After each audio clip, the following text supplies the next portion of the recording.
Fits and dope addicts are here. At last, and because, right, yep, On this day. right. I don't know how we know when it's exactly right, but we just have this It thing happens. here. It just It's happens. chemistry. On this day, Yes. it's Gina? Annie's birthday. This was all Gina. Edward Wolfgang Van Halen. No. It's not Wolfgang as his kid. That's right. Edward Van Halen. Mr. Valerie Bertinelli. Yes. Well, used he to was. be a long time ago. Yeah, They're both married to other people now. I had They've no moved use. on. I had no use for him once he dropped that or she dropped her. It was kind of weird him marrying somebody who looks like him. You know? Somebody without part of a tongue. No, they look alike. Oh, They Valerie have a Bertinelli, similar- you mean? Yeah. Yeah, look at them when they were dating Yeah. and when they first got married. They looked alike. And you would think they'd have a better looking kid with. You would. And they don't. I don't. Wolfie's not good Oh, looking. Wolfie, no. No, I don't.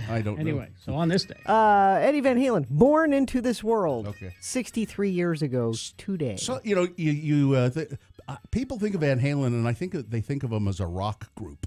Well, yeah. What are they? Well, I don't. I mean, it's more that. For instance, like that song is just such a pop. Kind of. yeah. I mean, it's very listenable, and but people I think they used to think of or still think of Van Halen as, oh man, those guys rock out. Well, they do. Sometimes, but a lot of No. their hits are more little poppy things like that. I think Panama. They're just.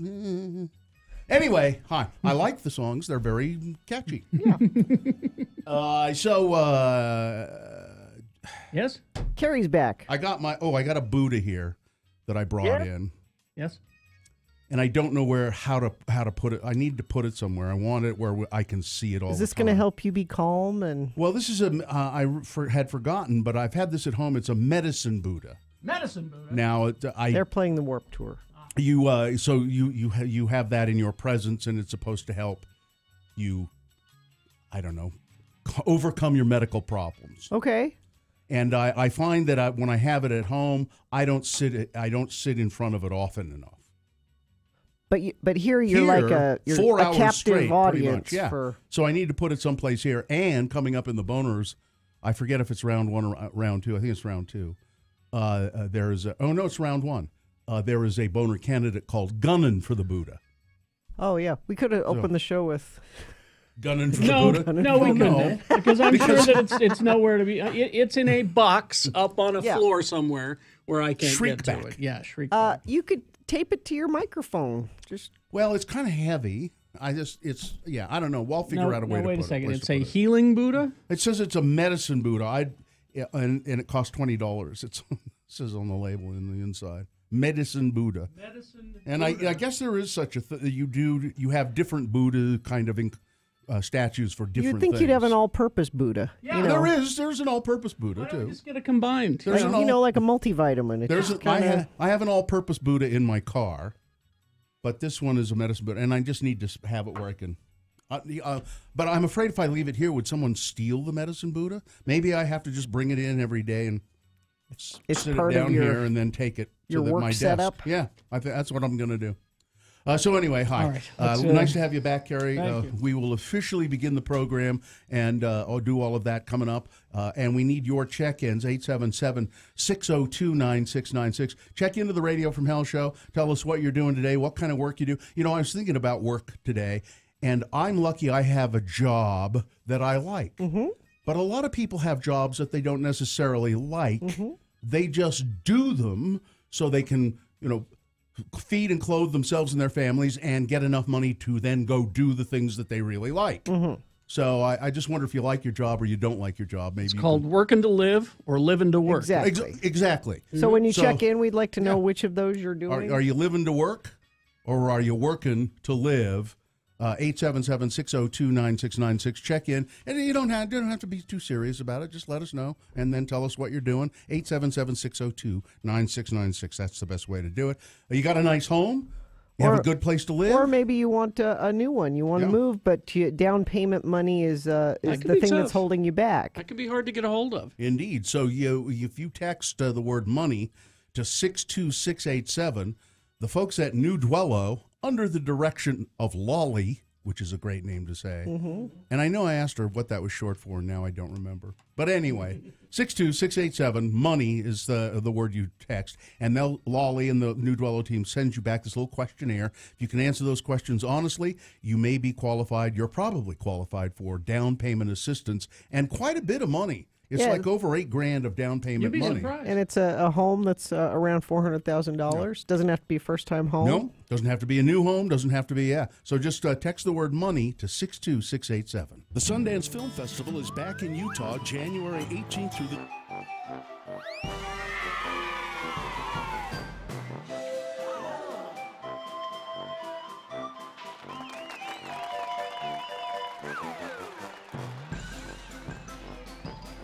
Now, speaking of dramatic interpretations, no way. What you guys do there is not really that at all, is it? It's dramatic.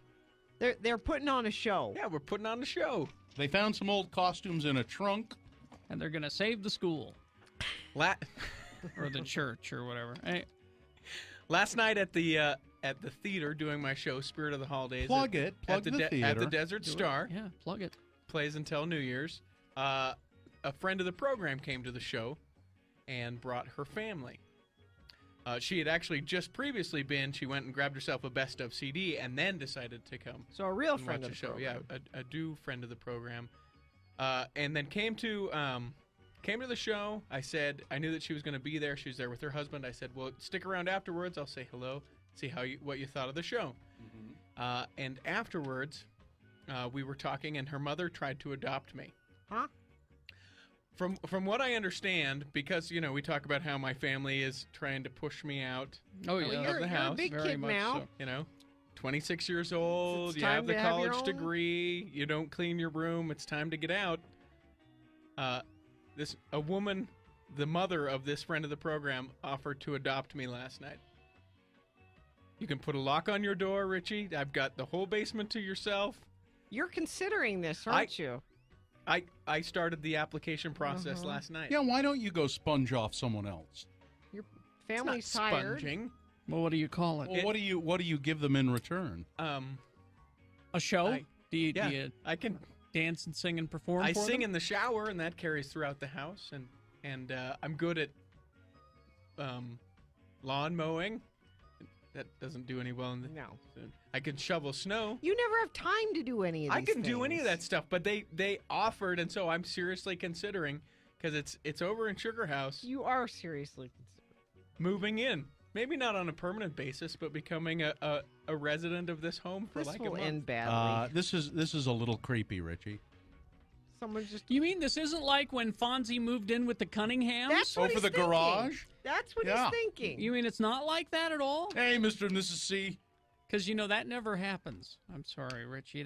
I don't need much. It is a little weird. You know what we really need is a few episodes of Happy Days done by squirrels. Wouldn't that be? Oh, Just to go back to that for a second. that would be awesome. Sit on it. I'm convinced though Yeah. that I could move out, not have a place, and find places to stay. Oh, I'm Of convinced. course, yeah. of it. You Well, could. you do it. You do it anyway. Well, no, but I mean, I could move out of mom's, move out of Sure. dad's, Yeah. and I'm seriously considering that come the first of the Just year, rotate around. and just You'd be go living around. out of your car is what you'd be doing. which is no different than what I'm doing at this point. Really, if you've seen my car, Yeah. yeah. I said something to Richie the other day. I said, "Why don't we go in your car?" And he said, "Because there's only room for the drive."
877-602-9696 or text us at 33986. Message and data rates apply. All right. Time to begin the show officially. Official. I'm Bob Schildmeyer, beginning the show officially. Brought to you by Get Unlimited 1.5% cash back plus a $100 bonus with Power Cashback Credit Card from Security Service Federal Credit Union. Restrictions apply. Get details at ssfcu.org. You want to see the moon? You might see it today. You'd see it 67.9% of full. Now, it won't rise until the afternoon. But I don't know, may still be visible. It'll rise, the moon that is, will rise today at 1:10 p.m. Today being Friday.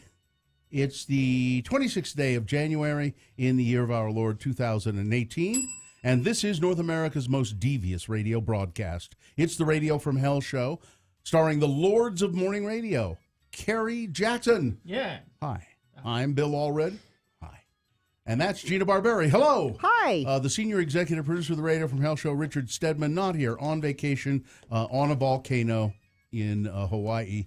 But Nick's your buddy, Nick's your pal is helping out. And, of course, Dylan Allred, no relation here, doing video and other things now for the show, helping to fill in for the producer. You can see us live, I think, at x96.com/live. I just sent them a message. Yeah, it's just not on in here. We can't see ourselves live because the TV isn't on in here. But you can. Yeah. Let us know how we look. Yeah. No, don't. Please don't. Yeah, so that's the show right there. Oh, it's National Spouses Day. I love my spouse. Spouses Day. And so, yeah, you're supposed to, My spouse is awesome. Enjoy and appreciate your better half. And really, that's an old-fashioned term, but in Gina's case, it's exceptionally the truth. I don't deserve him. Most better half. Better three-quarters. Mm-hmm. It's better than like 90%. It's true. Yeah. All right, 877-602-9696. Your check-ins. Tell us what you're doing today, and are you working to live or living to work? Let's begin with Danielle. Hi, Danielle. How are you? Good morning, lords and ladies. How are you? Good. What do you, first of all, Danielle, are you on your way to work or coming from work? I am headed to work at Provo Canyon, almost there. And do you love your work, or do you just do it so you can do other things? Honestly, I love my work. That's I work good. at the post office in Oakley. Really? And, my customers are fabulous. It's the best job I've ever had. Oh, that's good to hear. I like great. hearing people that love their job. So are you the post mistress? Yes. That's great. All right. Well, Danielle, nice to hear from you, and have a lovely day. Glad you like working in Oakley. I do. Thank you. And I'm a long-time listener, so I appreciate your show every morning. Well, thanks. Thank Have you. a great day. Thanks. All right. God bless you. Thank you. All right, that frees up a line at 877-602-9696. You've had a love affair with the mail, Bill. Kinda. I would always like to. I've always said would have liked to have been a mail carrier, a postman, and walk a. I wouldn't want to drive. I'd like to walk a route. That job's going to be replaced by robots. Yep. Drones. All right, Jake, hi. Hey, Jake. Hey, lords and ladies of the radio, how are you? We're fine, Jake. What are you doing? Are you going to work? Are you at work? What's up? No, I'm checking out and headed home. I'm praying to get some sleep while the kids are at school. Mm-hmm.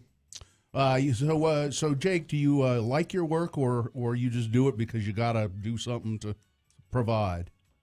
I greatly enjoy it. Oh, good. The hours are long, but the paychecks are amazing. Okay. Well, that sounds to me like I want to get your job. No, he said the hours are long, shifts. Bill. You're more than welcome to come join. I don't know. This doesn't sound like someone who enjoys his job. This sounds like someone who does his job so he can live. So he can get the money and. That's the feeling I'm getting. Yeah. I mean, you like the job in that it provides you a good paycheck. But does it fulfill you? Does it make you happy? Yeah. I mean, other than the money. Don't talk him out of being happy, Carrie. If he says he's happy, he's happy. Do you want to comment on that, Jake? To be honest with you, it's a very physical job. It's one of the more physical jobs I've ever had. You're a prize but fighter. It's rewarding. Okay. Oh, it is rewarding. All right. All right. Thanks, Jake. Thank you. Thank you. All right, Now we should have asked him what he does. Yeah, let's move on to Brandon.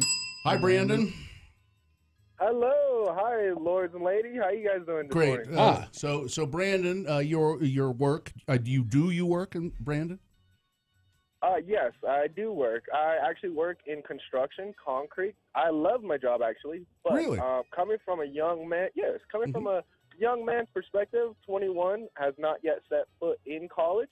What's going through my mind right now is setting myself up for the future. So it's not that, you can like a job, love a job, because coming from going to a concrete from warehouse to warehouse, or even from a financial, I worked at SoFi also, so a financial place like that. So it's not really spiritually and emotionally fulfilling. No. But you like it because it's a good stepping stone. It's setting him up. Yes. You're working to live right now. You're working. Someday you may live working to. to live. Yeah. Okay. Getting into that, and then it helps open up all the doors, open windows, helping investment profiles, getting into different things, meeting new people. You're entirely too damn positive, Brandon. Would you just back off?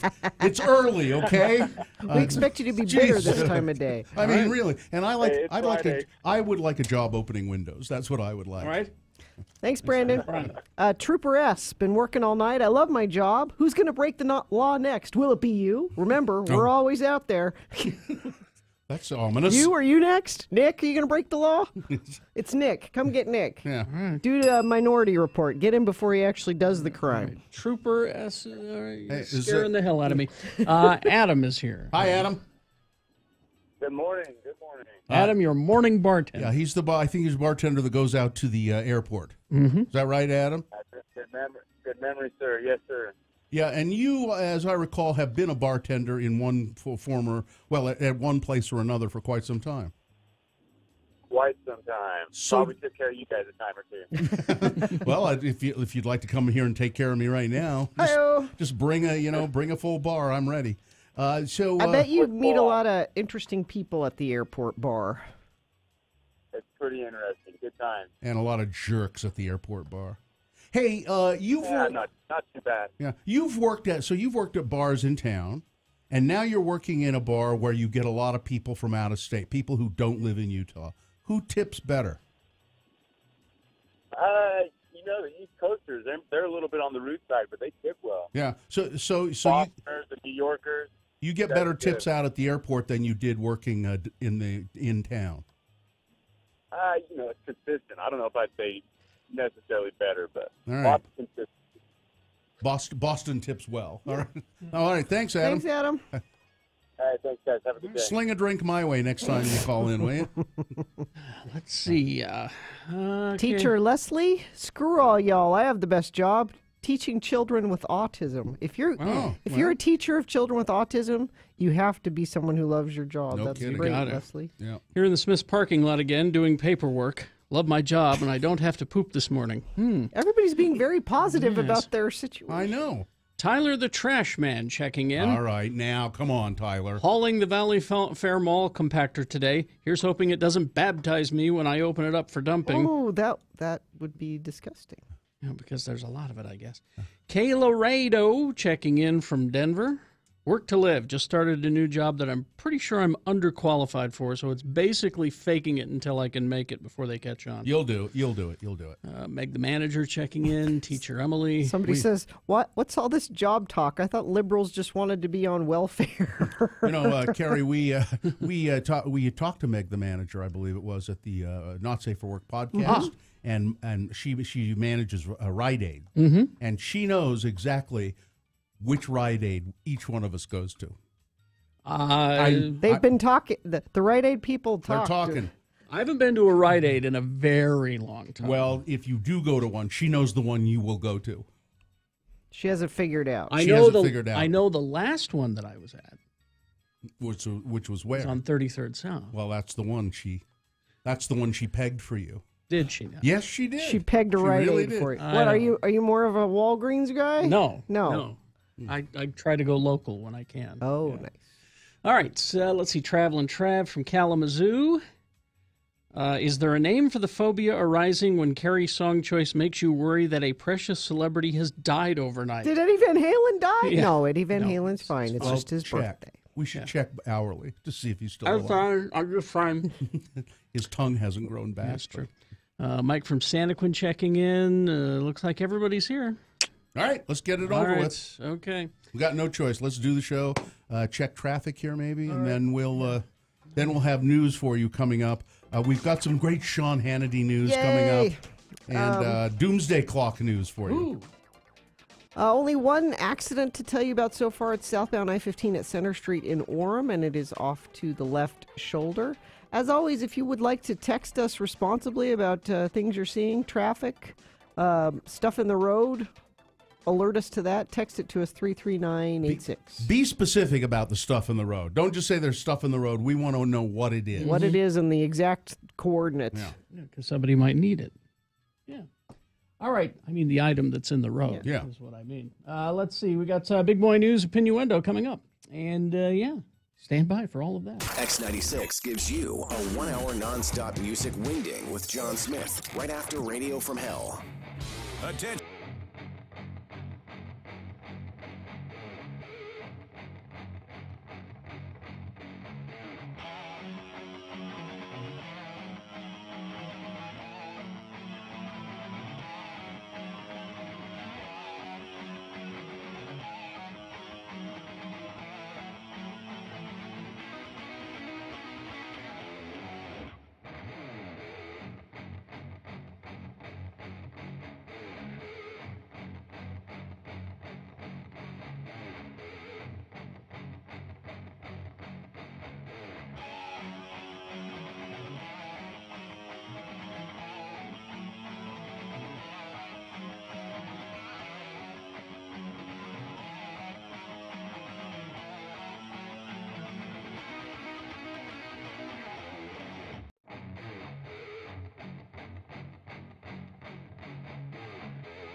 From Hell on X96. All right, it's Big Boy News and Opinioendo, brought to you by National Auto Plaza. Who builds the best trucks? National Auto Plaza does. Lifted accessories you haven't even thought of yet, all to take your next adventure to a whole new level.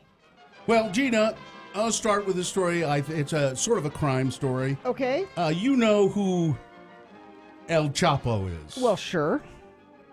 He is drugs. Drug cartel. He's the drugs. He is in federal custody, American federal custody. The drug boss, known as El Chapo, promises he will not have any jurors in his upcoming U.S. federal trial murdered. It is the least I can do. He's promised. So a lawyer for El Chapo, and this is amazing. I love this. A lawyer for El Chapo, whose real name is Joaquin Guzman, filed a motion asking that the jurors in his upcoming trial not be kept anonymous and not be kept under armed guard. Special measures, the lawyer argues, send messages to the jurors that Mr. Guzman is dangerous and guilty, and they need to be protected from that's him. okay. Let their names get out there. That's fine. I promise not to kill them. No. See, now, he's got a point. The lawyer has a point. Yeah. We're impaneling a jury. We will keep you anonymous, and we will keep you surrounded by armed guards at all times during the trial. Oh, yeah? Huh. I wonder if Guzman is guilty. I wonder. So the lawyer does have a good point about this. Now, Mr. Guzman, El Chapo, he's suspected of trying to have witnesses killed in the past. Suspected of having. Suspected. That's suspected, which means he has had witnesses killed in the past. The judge has yet to rule on the motion. I'm thinking this trial, this is Dateline New York, so I think the trial is going to be in New York. Yeah, so I think maybe the judge will say, well, given your past behavior, Senor Guzman, given your past behavior, I'm afraid we're going to have to just keep the jurors well protected. All right, so Ben McAdams has said, has he officially declared, I think he has, that he is running. He wants Mia Love's job. Running for Congress against Mia Love. So they've started to do some polls already. And a new Salt Lake Tribune Hinckley Institute of Politics poll shows that Mia Love has a small lead, 5-point percentage edge over Salt Lake County Mayor Ben McAdams. Slightly narrower lead than she had 3 months ago. So I don't think McAdams had declared, but he was making noises, so they did polls that said, so if Ben McAdams were getting the race against Mia Love, how would he do? And she had very high percentages. Those few people who are still supporting Mia Love, they just know that she needs a little bit more time to eliminate the Department of Education. If you give her another she's 2 years, I need just one more. Another 2 years in Congress. Just eliminate the Department of Education. Yeah. She needs that 2 years also to get up her courage to really tell Donald Trump what she thought about those comments about Haiti. Because she had a private meeting with Donald Trump perfect opportunity right after that and didn't say anything. Opportunity. Didn't say anything to him about being a racist and hating Haitians, apparently. And coming from an S-hole country. Yeah. Or is it S-house? It's so... one is better than the other, apparently. Nuanced. It's, Yeah, so... And then they're saying about the other notable congressional race right now, or senatorial race, people are saying that Mitt Romney, the Mittbot, what is it, 500? The Mittbot 3,000. 3,000 is probably going to declare very soon now that he is running for Senate. So then the question becomes, will anyone run against him? Will a Democrat step up?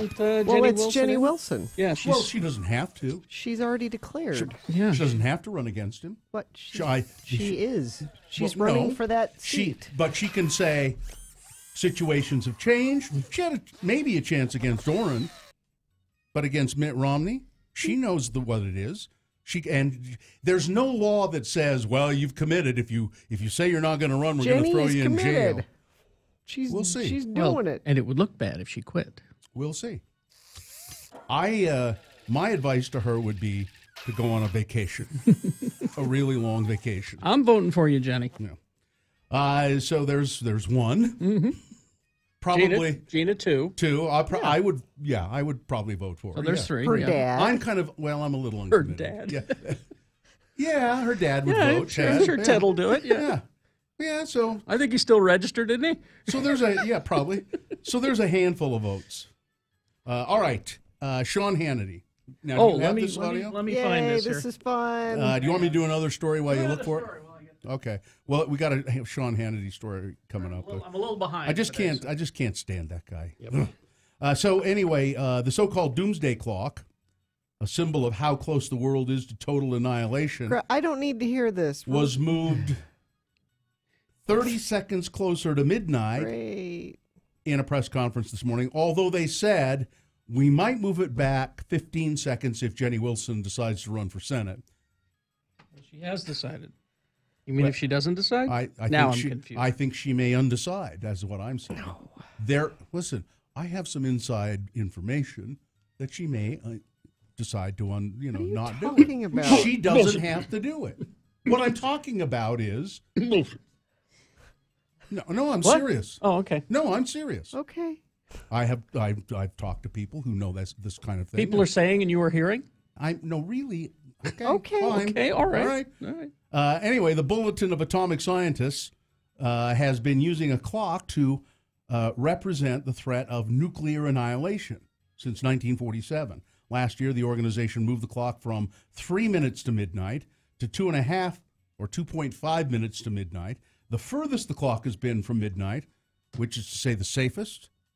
Anybody want to guess when that might have been? Very safest? The safest was probably 3 or 4 minutes.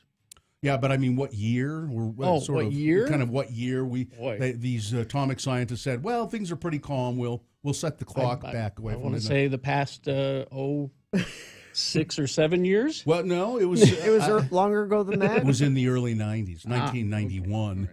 The clock was it was 17 minutes to midnight. Oh, really? It's got back that far. Yeah, 17 minutes to midnight. Now 2.5 minutes to midnight. So, get a shovel, because with enough shovels, if there is a nuclear attack, if you get a shovel and you cover yourself with dirt, you're safe. Yeah, just dig a small hole and cover yourself up. You're going to be okay. Make it 6 feet deep. Yeah. All right. And Sean Hannity? Yes. So Sean Hannity, and he does this kind of thing all the time, but he does it not quite so spectacularly as he did. Was it last night, I think? On his show, Thursday night, Sean Hannity was forced to backtrack about as fast as you can backtrack. Yeah, during this show. Yeah. Earlier in his show, Hannity blasted a report that said President Trump had tried to fire special counsel Robert Mueller last year and accused the New York Times, who reported it, of trying to distract the people. They're trying to distract you with this report about Trump was trying to fire Mueller earlier, and it's lying, the New York Times. And when Donald Trump was asked about it in Davos, where he is right now, he just went, no, it's not true. Fake news. Fake news. Davos. Love Davos. Favorite Doctor Who villain, Davos. By the end of his show, which is an hour, I think, on Fox, he was forced to backtrack because Fox News itself had confirmed the New York Times report. Let's hear it. And let's hear how he does this. Right, This is Now, Sean tonight, Hannity. for example, they're trying to change the story. At this hour, the New York Times is trying to distract you. They have a story that Trump wanted Mueller fired sometime last June, and our sources, and I've checked in with many of them, they're not confirming that tonight. And the president's attorney dismissed the story and says, no comment, we're not going there. And how many times has the New York Times and others gotten it wrong? Later. All right, so we have sources tonight just confirming to Ed Henry that, maybe Donald Trump wanted to fire the special counsel for conflict. Does he not have the right to raise those questions? Huh? We'll deal with this tomorrow night. We have a shocking video of the day to bring you, by the way. This footage comes to us from Arizona, where you see that red SUV, high-speed police chase. Ultimately, the suspect's... So here's a distraction. The New York Times did that report to distract you. Oh, wait a minute. I was wrong. Hey, you want to see a car crash video? It sounds like a Saturday Night Live sketch, but it's true. I'm sorry. Well, and then the thing is, this it just gets worse, because this morning, the most important and influential news program, the Fox and Friends, are now saying that it's, like he was saying, it's made up. It's not real. Well, they're saying that It's fake again. news. Even though their own network has confirmed it. I used to be able to listen to Sean Hannity. He was tolerable some time ago. He's gone off. He has become so far off the air. I can't even listen to him anymore. Let's see now, Gina. Here you go for you.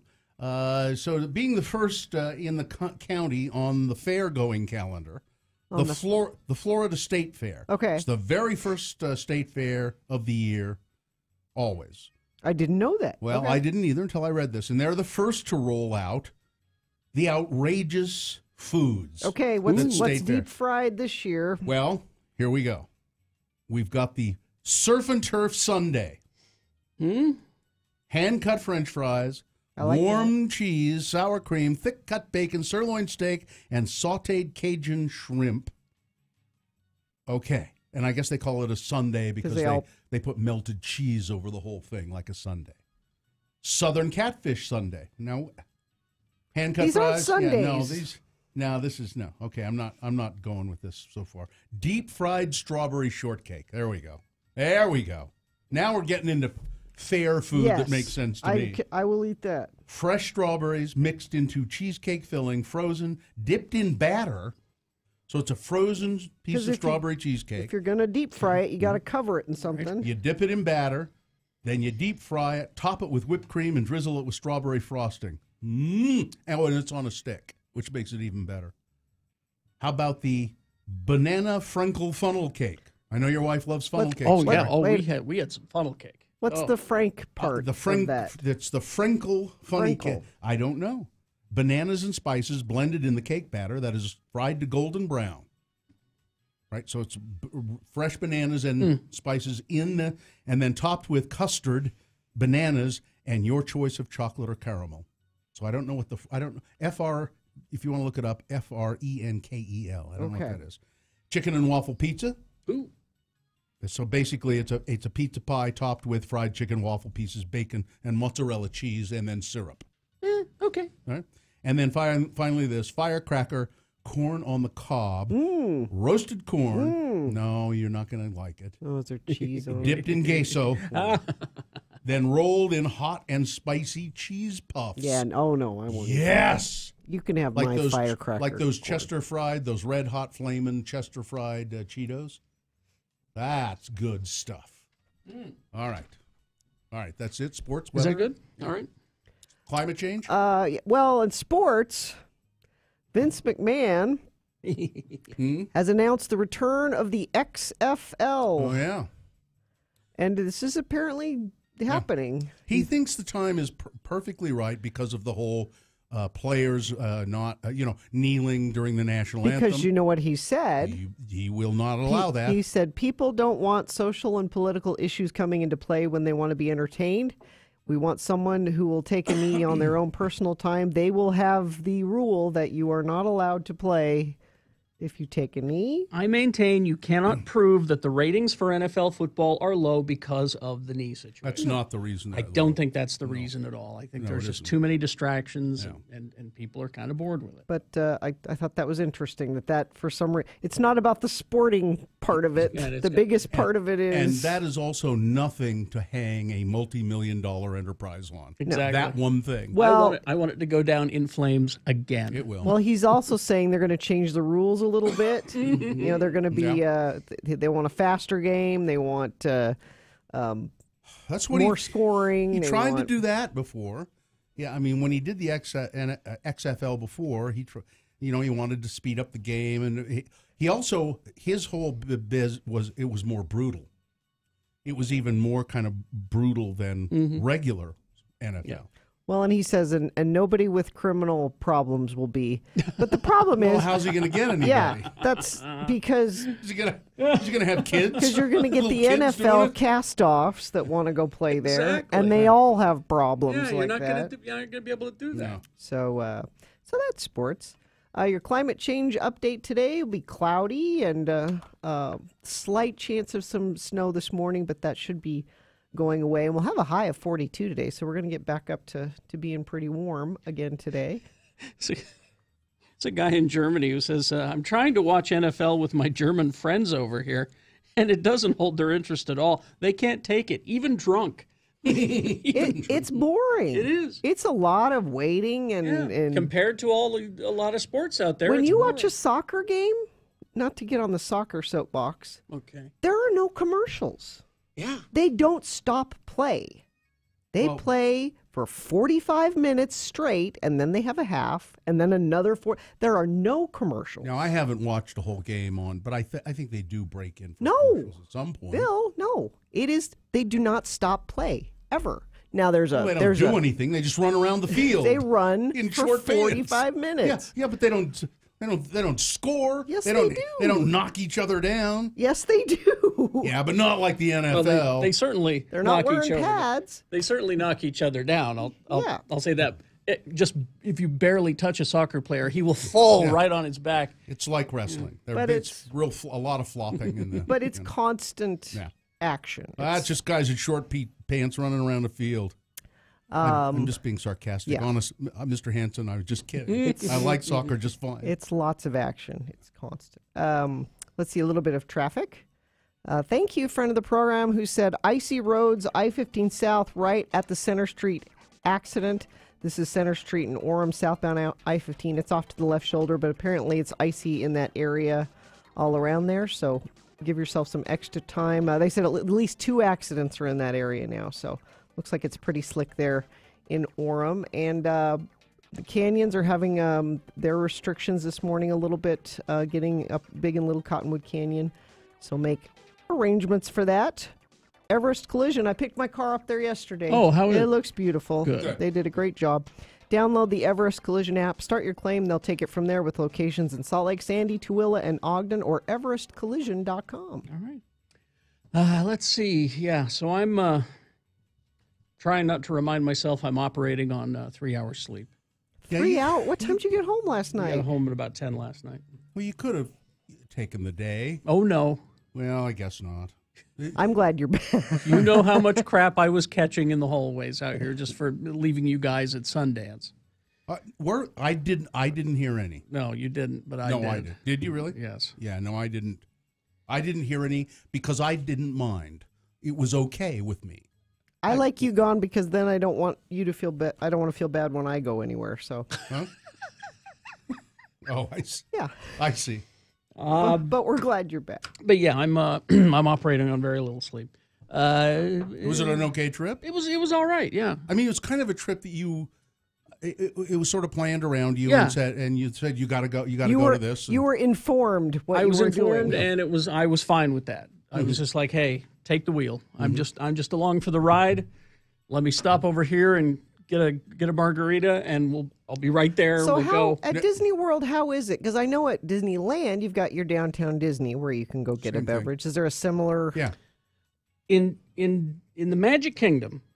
Okay, we're talking Florida here. Mm-hmm. In the Magic Kingdom, I think we were able to get drinks. I don't remember. Because here's what we did. My guess is you did. No, we weren't able to. And here's why I don't remember. This whole getting a drink in the park thing. Yeah. I've got it figured out. All you have to do is pre-mix your own stuff in a Coke bottle. Oh. And take it in with you. A lot of people must do that. Or a Dasani bottle, whatever. They don't check. No. No. They look at it and they go, oh, okay. Yeah. It'll save you money, too. Now, that is the one thing that is very interesting is that security, and I'm sure it's this way at Anaheim now, is that security in these parks is just crazy. I mean, they need to go through your bags, and they specifically want to see the bottom of the bag. So they're like, take it all out. Do they have the stick and then they do that as well, and they'll pull you aside if they have a question or something. Why do you have a pressure cooker in your bag? Exactly. Well, it's for lunch. So they go through everything, and that means I said it's an Instant Pot. Us traveling with 2 small kids.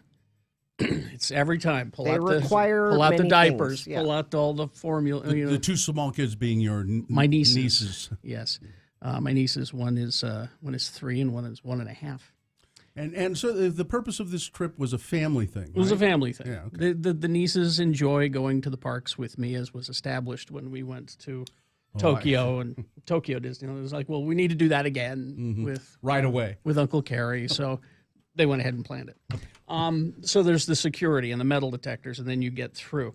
Now, the Magic Kingdom, well, Disney World is what the whole place is called.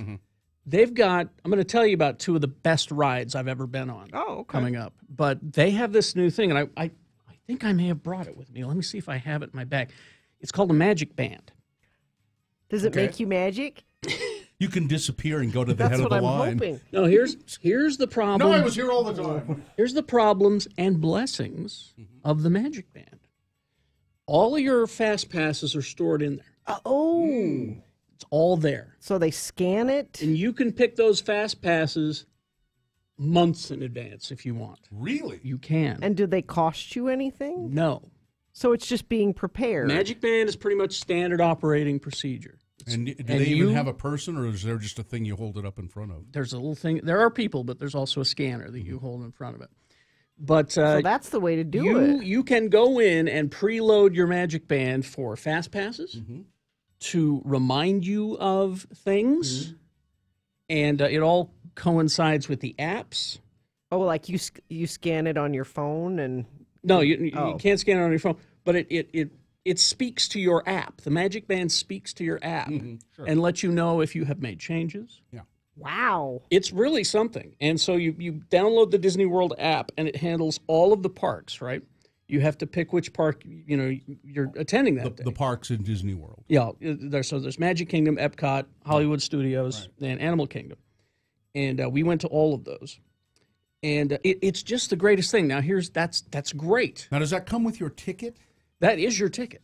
So when you buy a ticket, that's what you get. You can buy just a paper pass if you don't want to go to all that trouble. But why would you could get more out of your trip if you do this? This is a little bit more work intensive, and if people aren't if they don't like computers, then maybe that's a problem.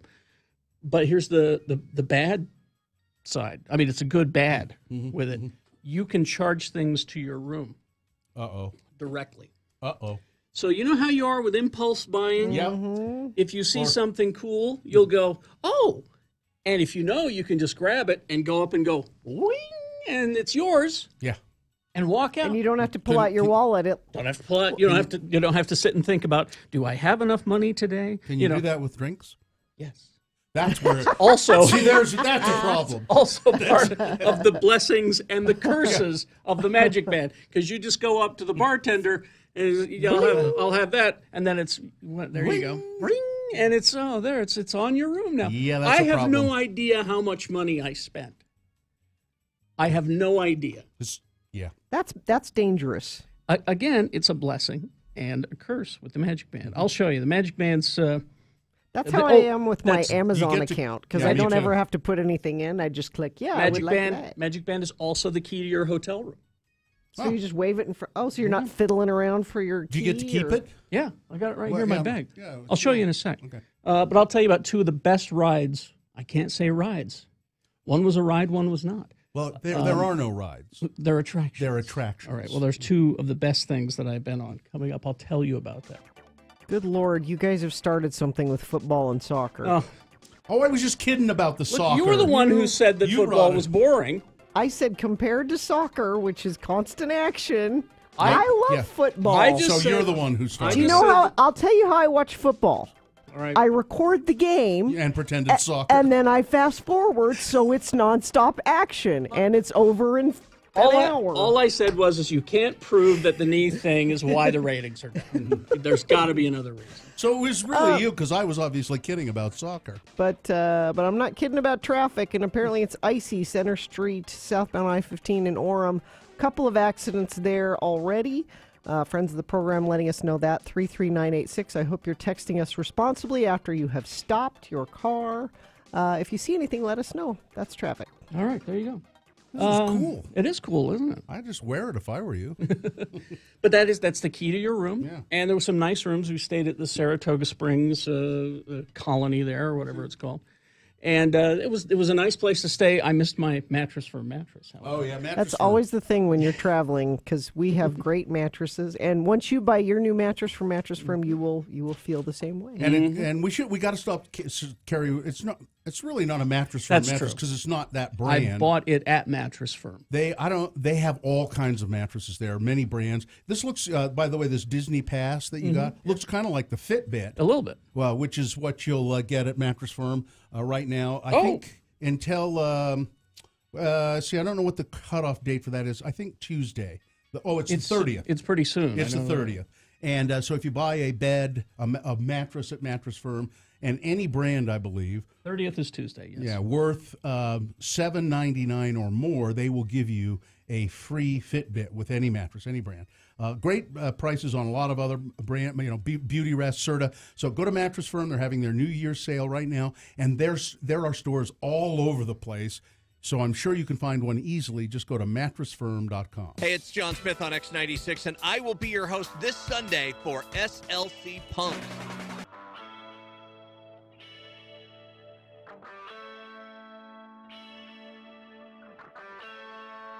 All right, we're going to wrap things up with Ask a CG Artist here real quick. I'm going to put you on the spot. You say you had a friend who's worked on the Thor movie. He is, by the way, John Patrick Rooney, who is a CG artist, works out of L.A., but here to visit family.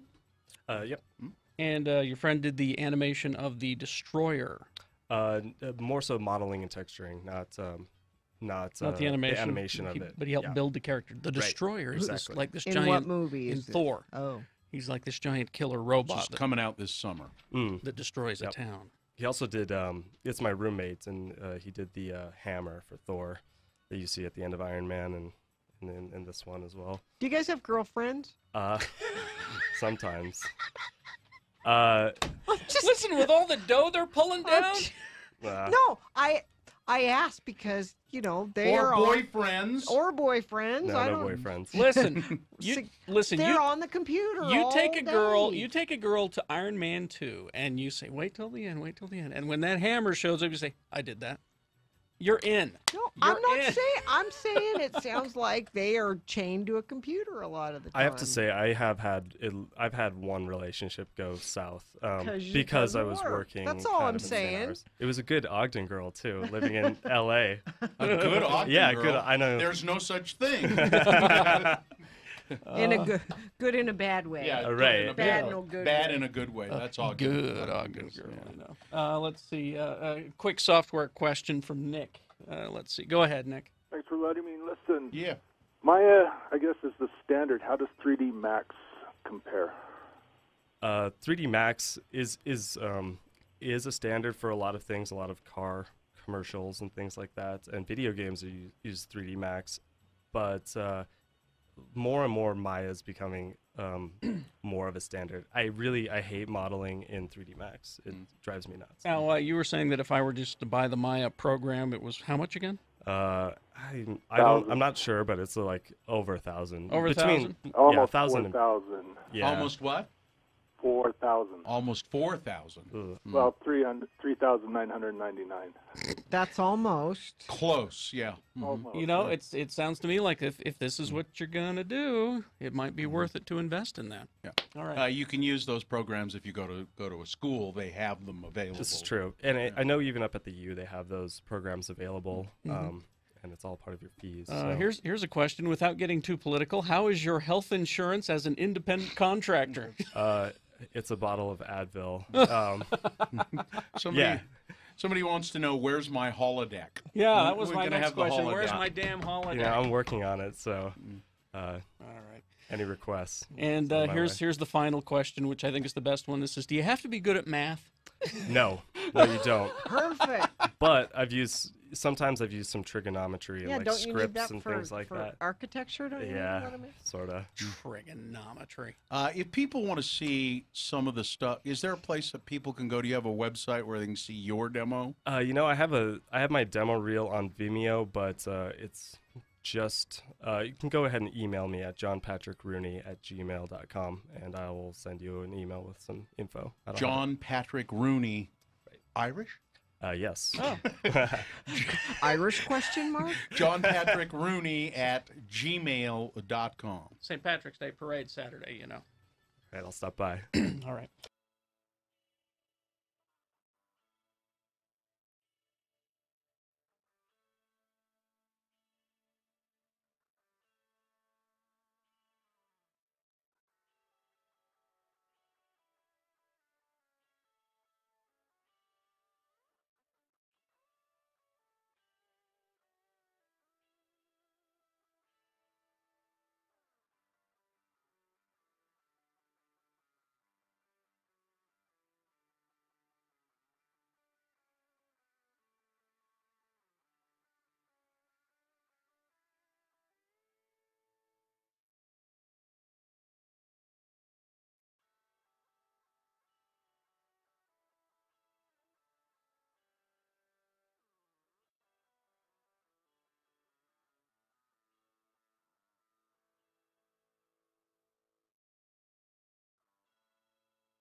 Jackson, Bill Allred, Gina Barberi. What you got there is Radio from Hell on X96. All right, 7:05. So you were telling us off the air, I want to hear about those rides. Yeah. But you were telling us about those little cars. Oh, yeah. That turn into boats. Well, they're boat cars. They're called amphicars. This is at Disney World in Florida. Yeah, this down at Disney World. It's called... It's called the Amphicar. There's a couple out in Taylorsville that they've got a hold of one and restored it, and they have one. They have, Lake Buena Vista is right there. And Disney Springs is the downtown Disney for that area. It's huge, and it's just stores and restaurants and bars and all of that. But one of the things you can do is they'll take you for a ride in an amphibicar. And these were actual cars that were in the 60s, I think. 1962. Yeah. A 770 model amphibicar. And it is designed to drive around, and then if you need to go drive across a body of water, you just drive into the water. Yeah, and they got like 5 or 6 of them there, right next to the Boathouse, which is a restaurant that we went to twice because I had the best lobster roll I ever had at that place. And they're really cool looking too. They are cool looking, and they're so 60s aesthetic. They're so retro. They're just great. But you were saying you had your 2 best rides? 2 of the best attractions. Sorry, that I have experienced in parks. Any park. In any park. And the first one is going to shock you. So this is better than going to the public restroom in Liberty Park, because that's an attraction. It is. The Avatar flight attraction. No, I do not believe you. I know. Why not? I wish it was I don't based... believe anything about Avatar. I wish it was based on something cool too, Gina. No, Avatar, look. Avatar was stupid. The story and everything about that was stupid. But the effects in Avatar were quite amazing. So what is this attraction? They have I can't remember the creatures. Dylan, help me out here. What are the flying, screechy, dragony type creatures? Called screechers. Look, anyway, you ride one through on his back the planet. Yeah. Of what is it, Na'vi? Are you looking for unobtainium? No, you're just getting to ride it. That's the whole. Okay. That's the whole point of the ride. Now, there's a lot of setup to explain to people like me who don't really know the Avatar situation how it all works. So they got actors from the movie. Really? We're saying If it were based on something else, you wouldn't have to do that. I kept in my head saying if this were a Star Trek thing or if this were a Star Wars thing, this would be really cool. But James, what's his name, didn't pay anything. Cameron. Okay. But that Avatar land is really cool. I mean, if you're a fan of the Avatar films, that's like, Mecca for you. You need to go. It looks terrific.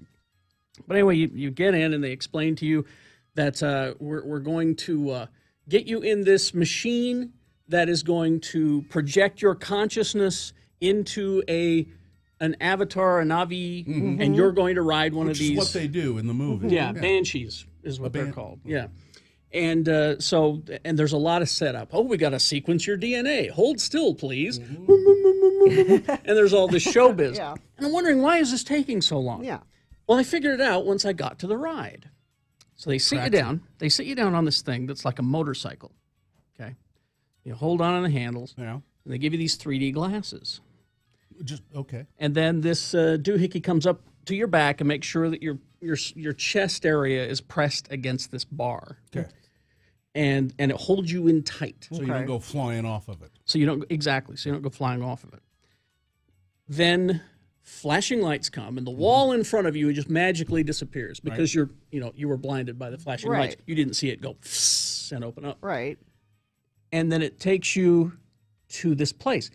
And what's great about it is, imagine soaring over California, Which that I ride. love that ride. That ride. If you remember the Back to the Future ride, attraction. If you remember the Back to the Future attraction at Universal Studios, Yeah. it's that similar technology. They've just kind of amped it up a bit. So you've got this giant rounded screen in front of you. Okay. And there's about 4 rows of people. That's just like Soarin'. That are just like Soarin'. That's So the sides of you? up above you, below you, to the sides of you. Okay, yeah, right. That's why it took so long, and that's why we have to take your DNA sample. Because they're getting everybody set up for one show. Gotcha. And what's great is because it's 3D and because that thing moves, kind of like Star Tours, you feel like you're flying. Absolutely, yeah. And so you fly down and up, and you get the the G's pull and all that, right? They blow wind. They blow on you, water yeah. and wind on you and smells and now all of you that. don't control it. You're just riding it. No, but- because the banshee is in control. Yeah. Allegedly. Hang on, por favor. Yeah, that kind of thing. So that was terrific. Cool. And it's just called Avatar? It's Avatar Flight. Okay. Something. So that one, and You then can what look it was up. the other one? The other one is the Star Wars Secrets of the Empire. And this is in downtown Disney. What? And here's, or not downtown Disney. There is one in Anaheim. There's one in Anaheim and one in Florida. So you could go to downtown Disney in Anaheim and do this. But you won't see a sign that says Star Wars out front. It'll just say The Void. Okay. So you have to go into this mysterious building called The Void. And then once you get in, you get it figured out. It's a virtual reality situation.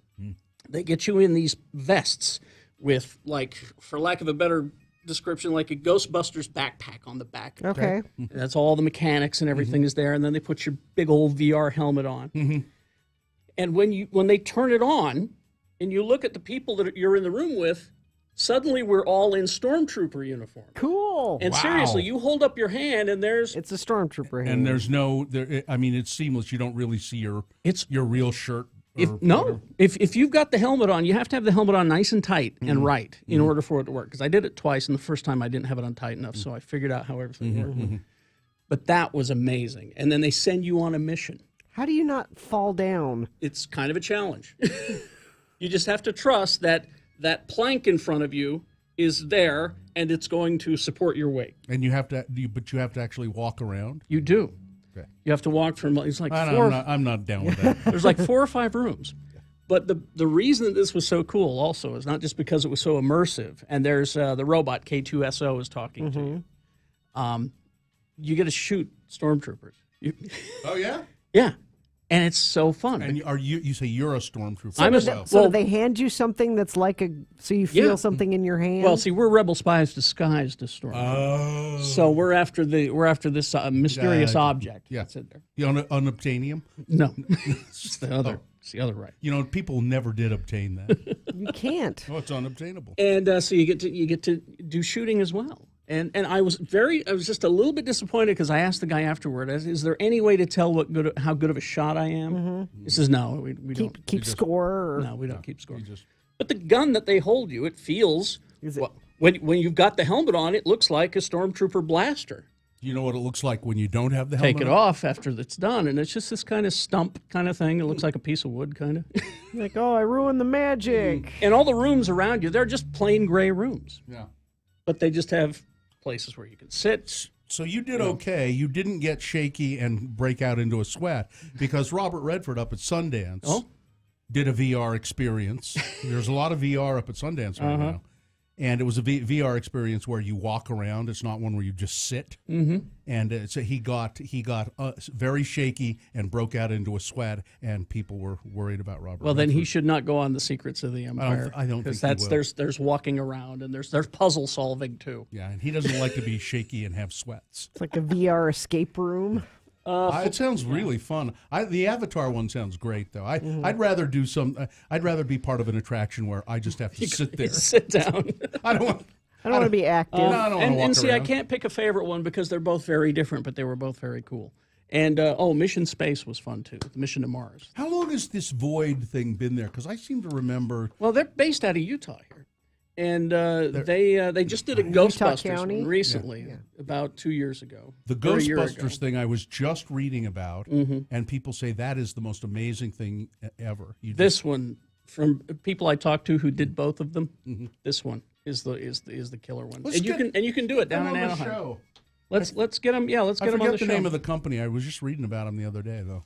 And on the Stormtrooper ride, you go to the volcano planet. You get heat, you get the smell of things burning, and when you're shot by stormtroopers, it shocks you. Ooh, that would be freaky. It's really cool. Little like it buzzes. It's and you because it's so tight, you feel it. Yeah, it's probably more just. It's not really electricity. It's just so cool, just so cool. Anyway, sorry about. All right, well, sounds great. On and on and on. Crash northbound I-15 at 104th South in Salt Lake. Crash southbound I-15 at milepost 270 Center Street in Orem. Center lanes are closed there. Then there's another crash northbound I-15 Center Street in Orem. Apparently it's pretty icy through that area, friends of the program were saying. So give yourself a little extra time if you're commuting through Orem this morning. That's traffic brought to you by Get unlimited 1.5% cash back plus a $100 bonus with Power Cashback Credit Card from Security Service Federal Credit Union. Restrictions apply. Get details at ssfcu.org. Now, before I go back to bed, I want to tell you who the boner candidates are. Boner candidate number 1 coming up in round 1, Gunning for the Buddha. Number 2, Voyeurism at Sacred Heart and the Adrenaline Zone. And boner candidate number 3, I want to come home to a home-cooked dinner. Oh, good. We had Todd Newcomb in here yesterday, Yes. Carrie, filling in for you, and he told me the saddest story. He got into bed the night before, and he rolled to the middle of the bed because his mattress is so old. And you, of course, slapped him and said he needs to go to Mattress Firm. He's going. We know people he can talk to. Mattress Firm, all kinds of mattresses, and they would like you to know about their New Year's sleep sale, which ends on Tuesday, the 30th of this month. Listen, during the New Year's sleep sale, they're closing out floor models. You can save up to 70% on famous brand name floor models, including Beauty Rest, Serta, Hampton and Rhodes, and then you can also save on all the essentials like adjustable bases, sheets, pillows, and more. Mattress Firm has a new mattress line that they're promoting and dealing with. Is the one that comes in the box? Yep. And I really want to check this out. It's a mattress that comes in a box. It's called Tulo, Tulo. Yeah. And during their New Year's sleep sale, you won't pay a dime for delivery when you get a Tulo mattress in a box from Mattress Firm. Where are the stores?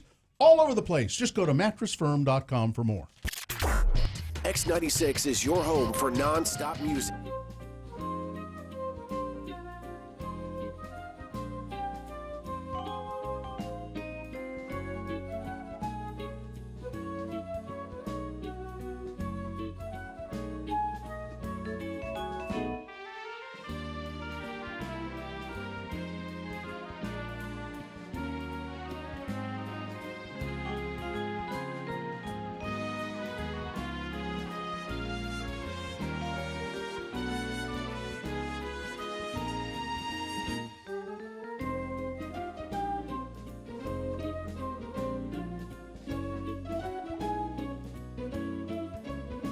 Well, it is time for the kiss. Now, did we get enough kiss money? Yes. In the short amount of time. He's lying. Yes, we did. How much did we get? We got we had the $1,800 that was dropped off here. And then on the phones we had about $455. We Okay. said $2,000. That's $2,255. And that was in a 10-minute time frame, really. Richie has always wanted to kiss Gina. So badly. Always wanted to. No. Oh, Craig's reaching into his wallet. I was hoping you would stop it. And we need Here's Craig's going to give $2,000 to stop it. and we need video of this. We need evidence. People will want to see this on our website. All right, have you got it, Dylan? Mm-hmm. Okay, well, Richie, why don't you... Is there an embrace involved in this, or just... No, what? Well, there was over 2,000. Okay. I don't know. Craig, He's taking his teeth out. Watch, we'll see? let Craig decide. Is an embrace okay? Yeah. During the kiss? Because this is the guy who signs the check. I'm doing this willingly, so I don't think it's sexual harassment. So now I'm gonna. Wow. Do we need to pull him off? Take the microphone up with you. She's so creeped out she can't. She is so creeped out. It's for she can't the stand it. homeless and to defeat FM 100. Oh, excuse me. It's to defeat FM 100 and for the homeless. All right. Yeah, you're going to want the microphone close for the noises. Smacking noise. You're not going to be any noise. Oh, quit licking your lips. Okay. Here we go. Put your teeth in, Richie. No, I said I would do it with the teeth out. Now, who's counting? We all will. 1,001, like that. Okay. Yeah, we'll do it. Ready? Okay. Ready, set, go. They're not doing it yet. So weird. Okay. This is really weird. I didn't think it was going to be. Okay. Let's go. Let's see. Okay. 1,000.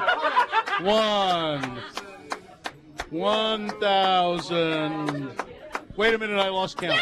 1, 3, 2, Yay! For the homeless. Yay! It's for the homeless. Yeah, we should have had mistletoe. Was it a big disappointment, Richie? Richie, No. was it worth it? No, Was it but, everything you but Gina wants more. Was it everything you hoped? That was more than 3 seconds. That was, she kissed back, guys. Did she? Did she? She kissed back. Yeah, was it better for me or was it better for you, Gina? It sounds like it was better for you. Yeah? Yeah. Craig Hansen, the president of our company, now wants to see me in his office later this afternoon. Oh, Again? Maybe he's Another got 2,000. Maybe he's got 2,000 he wants to spend. Yeah. Well, He saw what a good kisser you were. He wants lessons. I'm glad. Did you just wipe my kiss off? That was really weird. I didn't think it was going to be that weird until you were right Okay, in my face. So this is my question. You're constantly flirting with Gina. Soft lips. Is that your question? No, I'm just wondering if this has changed your desires or Yeah, intensified. We're done. We're done? That's it? We fulfilled it. Well, what else are we going to do, Gina? There's nowhere to go from Yeah. here. You know, all I know is that I have a really sick feeling in the pit of my stomach that I didn't have about 5 minutes ago. So It's That done. was good. Did it for charity. Did Okay. it.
Call 877-602-9696 or text us at 33986. Message and data rates apply. And remember that information for when it comes time to vote for Boners Round 1. Here they go. 3 news stories that are examples of bad, stupid, or funny human behavior, and you will decide with your vote.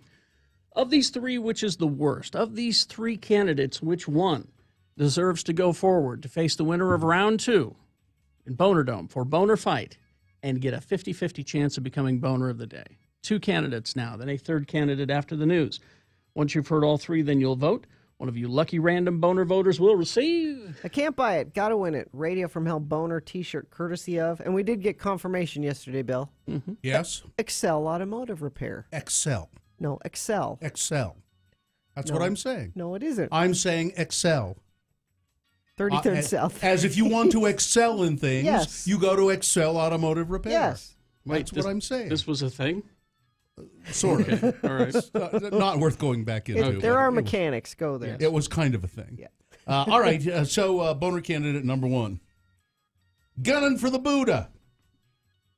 A Sugar House resident, and I don't know if we have this at x96.com/live, has plans to replace a 300-pound Buddha statue after it was vandalized this week. Oh, there it is. Oh, who would do that? A little Vandals. jerk. Little jerk. Now, Benjamin Dieterle noticed on Wednesday that someone had thrown a large rock at the terracotta Buddha statue in his front yard. The statue's nose had been broken off. X96.com/live. Indiana Jones would be very disappointed. It's just it's a large terracotta Buddha head. The vandalism came just 6 weeks after the statue was dedicated by a local Zen master.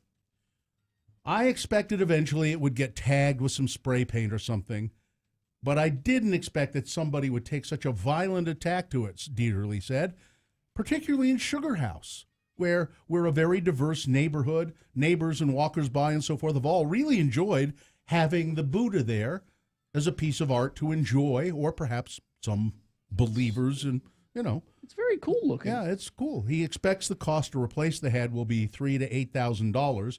He had it in his backyard for a long time, number of years. Where it I was think. safe. Yeah, he had the statue for 8 years in his backyard. Last year he said, I love this statue. I'd like everybody to see it. I'd like more people to be able to see it. I'm going to put it in my front yard. And he did, and some jerk broke the nose off his Buddha, gunning for the Buddha. Boner candidate number 1. Here's boner candidate number 2. Voyeurism at Sacred Heart and the Adrenaline Zone. A religion teacher has been busted for secretly recording the bathrooms of a church and an amusement center after he apparently recorded himself installing a hidden camera. Oh, he looks creepy. So I'm convicted. so he was X96.com/live if you want to see the creeper. The mugshot. Now, so he had these cameras installed in the bathrooms at Sacred Heart Academy, where he works as a religious teacher. These are secretly installed. So and he also had another job working at an amusement center of little kids called the Adrenaline Zone. Mm-hmm. And he put cameras in the bathroom there. Now, one of the cameras, I think it was at the Sacred Heart, fell through the ceiling and crashed to the floor, and that's how they discovered this. Oops. But how did they find out who did it? Well, he had accidentally recorded himself installing the camera. So you can see his face as he's reaching Hi. up. Jeffrey. They'll never see this. Jeffrey Eisenbath of Lincoln County, Missouri, the show me state, is facing 3 felony charges of invasion of property, invasion of privacy, possession of child porn, because, they looked in his computer after they found all of this, and they found lots of other I'm sure nasty, awful stuff. He's been arrested and has admitted to recording the bathrooms of the amusement center, Adrenaline Zone, and inside a bathroom near the sanctuary at Sacred Heart Catholic Church. Boner candidate number 2, voyeurism at Sacred Heart and at the Adrenaline Zone. Boner candidate number 3 coming up in just a moment. I want to come home to a home-cooked dinner. This is my favorite candidate. It is a good one. Number 3 coming up after this, big boy news and opinioendo, brought to you by. Stop worrying about expensive repairs for your office printer. Run your business like the professionals do. Get a contract for superior service along with the highest quality printer from Valley Office Systems. So they have this beauty pageant in Roma, Saudi Arabia. Mm-hmm. There's this beauty pageant it's at the annual King Abdulaziz Camel Festival. The Camel Festival. So at the Camel Festival, they have this beauty contest for camels. Who is the most beautiful? Who will be crowned this year's most? Do they have a bathing suit competition? The hump. Now, it hit a hump in the road this week. Hump in the road. See what you did there. I didn't write it. That person should be. It was somebody at NPR. It was probably Robert Siegel. Some pageant contestants hit a hump in the road this week. That is, a camel beauty contest in Saudi Arabia disqualified a dozen camels because they had apparently received Botox injections. What? Oh, they weren't so wrinkly? To make them more attractive. Well, yeah. Saudi media reported that a veterinarian was caught performing plastic surgery on the camels, the Botox, a few days before the pageant. The clinic was surgically reducing the size of the animal's ears to make them appear more delicate. Well, there they are. And they use Botox for the lips. And, camels have kind of big floppy lips. Or is it so they don't spit? No, they used Botox for the lips, the nose, the upper lips, the lower lips, and even the jaw. It makes the head more inflated, so when the camel comes in, it's like, oh, wow, look how big that head is. It has big lips. It has a big nose. That's desirable in a camel, and to some men, that's desirable in some women. Let me introduce you to my camel, Kim Camel-Dashian. Camel-Dashian. Oh, that's terrible. It might be my sign-off. I'll show myself out. So they had to... They had to disqualify them. That's terrible. It's a big scandal in your husband's, the land of his people. Yes. Well, I just hope that they didn't get headaches from that, because you can sometimes, The Botox. I thought they gave you Botox to cure headaches. Oh, is it to cure them? They do, Oh, okay. but I thought it can gave also. You them. Well, it can also do that. A minor earthquake hit last night in Idaho. Some people here might have felt it. It was 8:32 p.m. last night, 8 miles southeast of Soda Springs. So that's up in the lava area, I think, according to the USGS service. On September 2nd last year, same area, an earthquake hit, and people down here felt it. I was not among them, but we knew it was coming. Earthquake warning has been issued. It's going to be 9.0 or greater magnitude. It may destroy lots of houses. It may destroy telephone poles. May destroy all kinds of transformers. It may knock all kinds of telephone poles over. So we had our warning there. We had our warning. We knew. I love the cough in the middle. Well, it's hard, he's straining his voice. Mitt Romney is planning to launch his U.S. Senate campaign as early as next week. A source, according to the Deseret News, said Thursday. The former Republican presidential nominee also intends to gather signatures to ensure a spot on a possible primary election ballot, but also he could attend the GOP-nominated convention in May. Romney's inner circle, his secret society, is in town discussing policy. Well, his inner circle is always here, isn't it? Isn't it? No, I don't want to say that. Get me that binder full of women. Romney, to add to my inner circle, who now lives in Holiday, would jump into the 2018 race, and it has amped up since Senator Orrin Hatch has announced his retirement. Democratic Salt Lake County Councilwoman Jenny Wilson has been campaigning for Hatch's seat since last summer. Democrat Mitchell Weiss and Libertarian Craig Bowden are also running. We'll see what happens with all of that. Now, I saw Mitt Romney at Lagoon. Oh, recently? Did? Yeah, just it was during the run when he was running. And, okay. I was confused because I thought it was animatronic, and I thought maybe it was the Hall of Presidential Candidates, but it was actually Mitt. Actually him. Yes. Yeah. Is he one of those guys that wears loafers with shorts because he doesn't have any casual shoes? I am a human, I assure you. Now, this is a more serious topic. A 10-year-old neighbor of Representative Brandon Hickson, this is in Idaho, tried for more than a year. It's 10-year-old, I believe, girl. Tried for more than a year to get the adults to listen to her. That Representative Hickson is a bad man. Some adults did the right thing, others did not, and for that year, that young girl simply slipped through the cracks until finally she became concerned that Mr. Hickson, Representative Hickson, who had started dating her friend's mother, would molest her friend because Representative Hickson had apparently molested her. The girl went to her school's counselor, went to the resource office, and told them, "This is what he did to me." And she said she did not want him to do it to her friend as well. The counselor, how brave to come forward like that. The counselor and the resource officer took action, and within days, the Caldwell Police Department began an investigation. There was a series of events, probably they determined that, this looks like this is true. He has done this, and Mr. Hickson died from a self-inflicted gunshot wound. Ooh.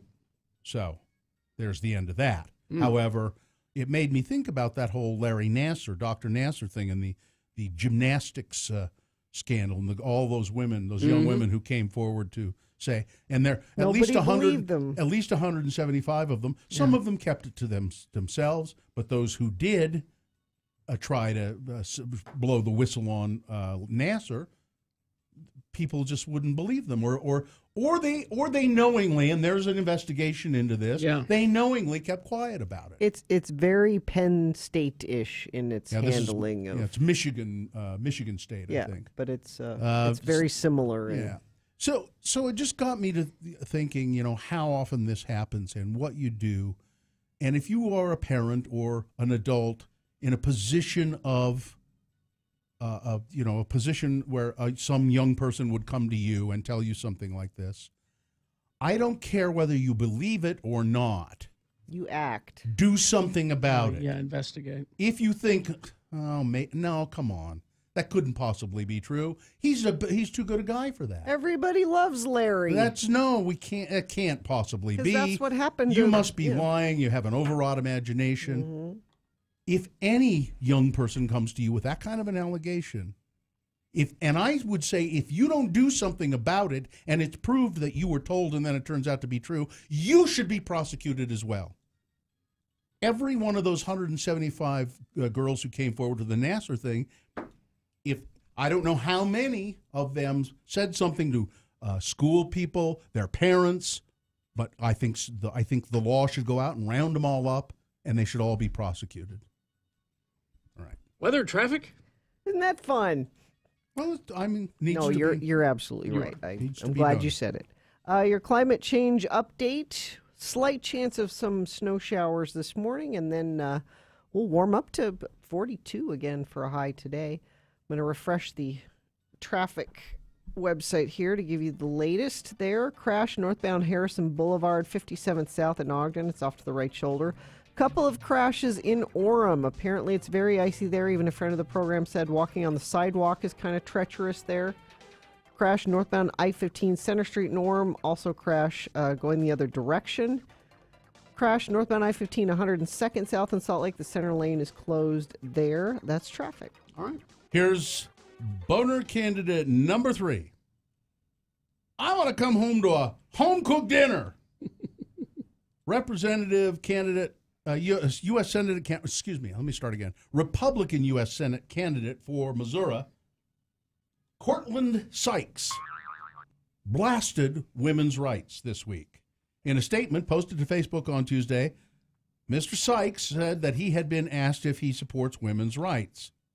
Quote, I want to come home to a home-cooked dinner every night at 6 o'clock, Mr. Sykes said, referring to demands that he makes of his girlfriend. I want to come home to a dinner that she fixes and one that I expect one day to have my daughters learn to fix after they become traditional homemakers and family wives. According to Mr. Sykes, feminists push an agenda that, quote, they made up to suit their own nasty snake-filled heads. The candidate said that he hoped his daughters do not grow up to be career-obsessed banshees, Gina, career-obsessed banshees who forego home life and children and the happiness of family to become nail-biting, manophobic, hell-bent feminist she-devils who shriek from the top of 1,000 tall buildings that they think that they could have leaped in a single bound had men not been suppressing them. He has thought about this. Yes, he has. How does he have a girlfriend? And look, he's not an old guy. What sort of... The good news is, he said, those feminists are finished. Just ask Hillary. That's your proof? Just ask Hillary. Boner candidate number 3. I want to come home to a home-cooked dinner. How do you have a girlfriend? He really thinks that's the turning of the tide. She likes to cook. All right, let's review the first 2 and vote. Let's see. We have boner candidate number 1, which is gunning for the Buddha. Whoever, man, what an ugly thing to do. Really nice terracotta Buddha head that this guy in Sugar House had in his front yard. It's really cool looking. Yeah, and kind of a little shrine, and somebody there's the rock right there. Great big old rock. And threw a rock and broke the nose off of it. Boner candidate number 2, voyeurism at Sacred Heart and at the Adrenaline Zone. A religion teacher recording himself installing hidden bathroom cameras at an amusement center and at a church where he teaches religion classes. And boner candidate number 3, I want to come home to a home-cooked dinner. All right, here we go. You got to decide which one of these is the worst. Which one deserves to go to face the winner of round 2 in Boner Dome for Boner Fight and get a 50-50 chance of becoming Boner of the Day. 1, 2, or 3 in this round. You decide, put it in the message of a text. Just the number of the candidate that you think should win in the message of your text. Text that to 33986. You call 877-602-9696. Use your voice. Nick is taking votes in the producer's booth. Or you can go to x96.com and look for the box that says Boner Voting Here, I think is what it says. I don't know what it says. If you don't see that box, refresh. It should appear. You've got less than 300 seconds. Let's go. This is round 1.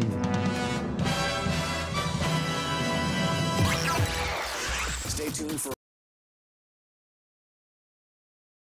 One of the things I love about Valley Office Systems is they're a joy to work with. Honestly, we are a 24-hour business. We rarely have an issue, but when we do, we let them know, and they're out here just as quickly as possible. Honestly, their service is second to none.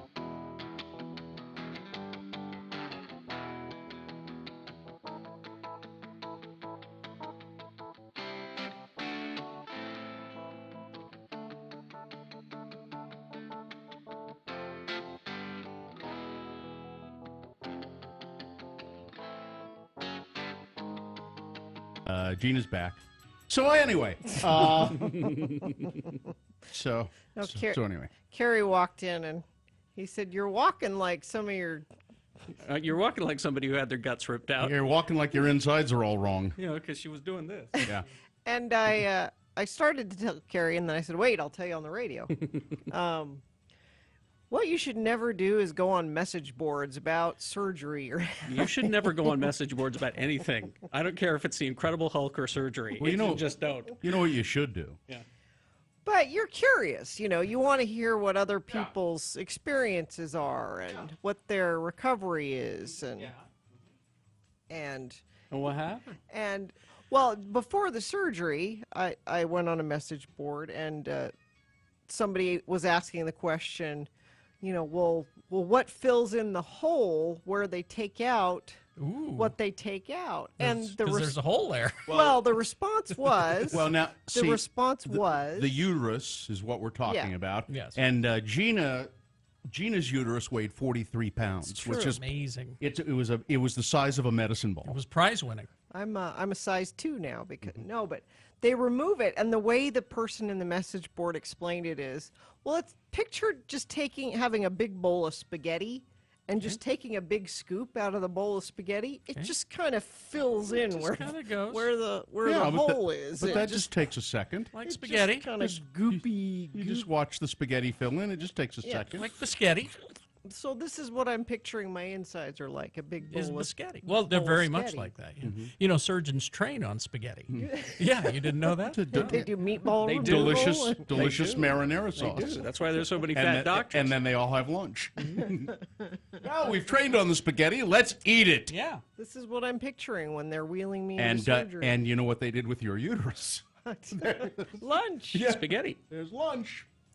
Who brought the marinara? And so also on the message board you look at what's recovery like for this. Mm-hmm. Well, I'm sure it's different for everyone. Exactly. And I'm sure it's speedy and efficient. It's different for everyone, but the worst one will be on the message what board. Gina has. Well, I mean, it can't be the worst because I'm back to work now. There will be people. There have to be people on the message boards who say, "Oh, I was cleaning my house 3 days later." Yeah, there's that. Why I ran a marathon. Right. And then there's it's been 3 months and I still feel like crap, and usually the truth is somewhere in between. Can we use the term vaginal prolapse in any? I don't know. Is that do we need to use that term? We shouldn't. Somebody's posted it. I don't think we That's should. the thing that happens to the women that have 15 babies. Oh. And the That the doesn't uterus climbs out on its own. That ain't no damn good. That's what that is. That's where that needs to be fixed. But it's nice to be back. I missed you guys.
get your questions ready because surprise. It's a Valentine's Day surprise. It's Wade Taylor. Valentine's Day coming up soon. He's our family law expert. Yeah. And he is here to talk to you about divorce season. Which is a thing. And it's always nice to see Wade Taylor. Hi, Wade. Good to see you guys. But we're surprised that you're here. But we're pleasantly surprised. Yeah. We're going to do cheaper to keeper is what we're doing. Wade was apparently booked, Richie booked Wade, but he didn't tell us. But being the good soldier he is, he's here. So get ready your questions if you have questions for a divorce lawyer. Family law. Family law, divorce. Yeah. It is cheaper to keep her sometimes, so get your questions ready, 877-602-9696. But now. Yes, round one. Yes, time to award the winner of round one of the boner voting. And round one brought to you in part by roasted carrots and potatoes. Join your friends at Gracie's for dinner and drinks, a cold beer, seasonally inspired cocktail, or a glass of wine, taking a game of pool, shuffleboard, cornhole, or watch a game in high def. There's something for everyone at Gracie's Gastropub, adults only. So it's brought to you also by Gracie's. So we had boner candidate number one, gunning for the Buddha. Somebody defacing this guy's Buddha. I know that Wade would really hate this. Wade is about 9/10 a Buddhist, aren't you? That's right. Yeah, lived in China for a while. Lived in Taiwan. I know you're very fond of Buddhism. And boner candidate number two, voyeurism at the Sacred Heart and at the Adrenaline Zone. This guy is installing hidden cameras at the church and at the amusement center where he worked. And boner candidate number three, which is, I want to come home to a home-cooked dinner. Well, yes, we all do. But we don't expect our wives to do it all the time. But this guy running for Senate in Missouri, he thinks that, I want to come home to a home-cooked dinner every night. I want my daughters to learn that skill because I want them to be good wives to their husbands, and on he goes. Wasn't that number three? That was number three. Yeah. My favorite line was, feminism is dead. Just ask Hillary. Yeah. He has no idea. So let's see. Adam won a boner T-shirt. I don't know what. Well, what's never the matter? mind. Never mind. And the winner, number three, I want to come home to a home cooked dinner. Yay! My favorite. There you go. That's the winner of round one. It goes up against the winner of round two in Boner Dome for Boner Fight. Now, round two voting happens at 8:20. Then at 9:20, we put them both to you to vote for who is Boner of the Day. And then because it's Friday, we'll do Boner of the Week. Oh, yeah. A little bit later on in the 9 o'clock hour. So Friday is our heaviest boner day. Yes. It's a boner-heavy day. Yeah. So look, now, before we talk to Wade Taylor, we should get your phone calls going right now. It looks like people are calling in, 877-602-9696. Wade Taylor's a family law attorney, divorce attorney, and oftentimes after the holidays, this is divorce season, isn't it, people hang Wade? on till after Christmas. It is. This is your busiest time of year? Typically, New Year's resolution. Do you run any with the family? You run any specials this time of year? We don't for January, but we have done a lot of things to changes in our firm to help people at this time of year. So, and the name of your firm, let me see if I can remember. It's why don't you just let him say it? Because if you say it wrong, wrong, people will think it's Nelson and Taylor. It is Nelson and Taylor. That's right. See, I did it right. Just UtahDivorceNow.com. That's correct. Utah Divorce Now. Nelson. Easier to remember. They gave the he-ho to that other guy. I don't remember his name. Now we have the theme. It's cheaper to keep her. It is cheaper to keep her. But we're getting pointed out via text. What about us men in same-sex marriages? Yeah. Have you started to see any of those divorces coming through? And are they? Has it increased your business? I know that's why you were all for same-sex marriage. We you see them. I guess you could say an increase in business because we're doing some of them. So, just like any other couple, but they get divorced too. Yeah. Is it more complicated? No. It's not. Think, right? It's basically the exact same thing. Adoption is more complicated sometimes. There's still some issues with custody and adoption. Shouldn't be. But they're saying we need to change the name of this feature. Yeah. because Cheaper of to that. keep him. Tell you what, as soon as we get a Keep 'em. same-sex male couple calling in on this show wanting advice or help, then we'll change the name of it. Cheaper to keep them. Cheap him to keep him. Cheaper to keep them. All right. Let's begin with Gabby. Gabby's here all ready to go. Hi, Gabby. It's Good divorce morning, season. guys. I'm Yeah. not nearly as fascinating as same sex. Gosh, dang it! I'm just boring. Heterosexual. Sorry. Yeah. Well, anyway. Anyways, so I have a friend that was married 5 years, Mhm. and his former spouse, or trying to be former spouse, sued him for divorce. Mhm. She is asking for a huge amount of alimony, like pretty much the equivalent of 2 years of his salary, plus all of the property that he owns. They did buy a house together, but she wants everything. And they keep going back to court, and I just wonder, how are there laws, or is it up to a Standards, judge? or- I mean, yeah, something that says this is insane. You need to just grant the divorce and be done with it. Or is it all I mean, subjective, they just keep or- going back to court. Well, it's not subjective, but what he probably needs to do is ask his attorney to push the matter to trial. If they don't have kids, and we're only talking about a property and kids. alimony, it's a very it's easy to get it to trial and get a final determination. And so those are But the ones you can push. Are people that were married for 5 years, do they get alimony? They do. Sometimes? They can. It really comes down to the need of the recipient. People say short-term marriages, you don't, but that's not necessarily the case. It's the Well- need of the recipient. But what you're saying, I would say he needs to probably push it to get a final resolution. It's supposed to be need of the recipient, but often, I mean, you hear Mm-hmm. stories of, well, she's getting $5,000 a month, and why? Why is she getting that much? Why is she? There seems to be no reason. She's perfectly comfortable. Nobody needs, X amount of money to live. The other standard they look at is standard of living during the time of the marriage. Yeah. So your need, Oh, my need is very simple, but other people's need may be $8,000 to $10,000 a month. Wow. So And how long would that alimony go on for? the longest it could be is the length of the marriage. Well, no, so if they were Wow. only married 5 years. Oh, then- I see. Well, I mean, they're not. They're still not divorced. So But it's that's been almost 2 more years. So It we're may looking only at be 5 7 years, but that's a lot of money in 5 years. It can, and particularly when you consider in some cases where you have a stay-at-home spouse and you've got 20 years of marriage, that's a long time to be paying spousal support. And so for him, I would really recommend that he pushes his attorney to get it to trial as soon as possible. If you don't, I don't understand. Especially if there are no kids involved, I don't understand why people don't just work it out. But Well, B, maybe why? they wouldn't be- But B, why a judge doesn't say, okay, you've got 6 weeks to work this out, and if you don't, I'll do it for you.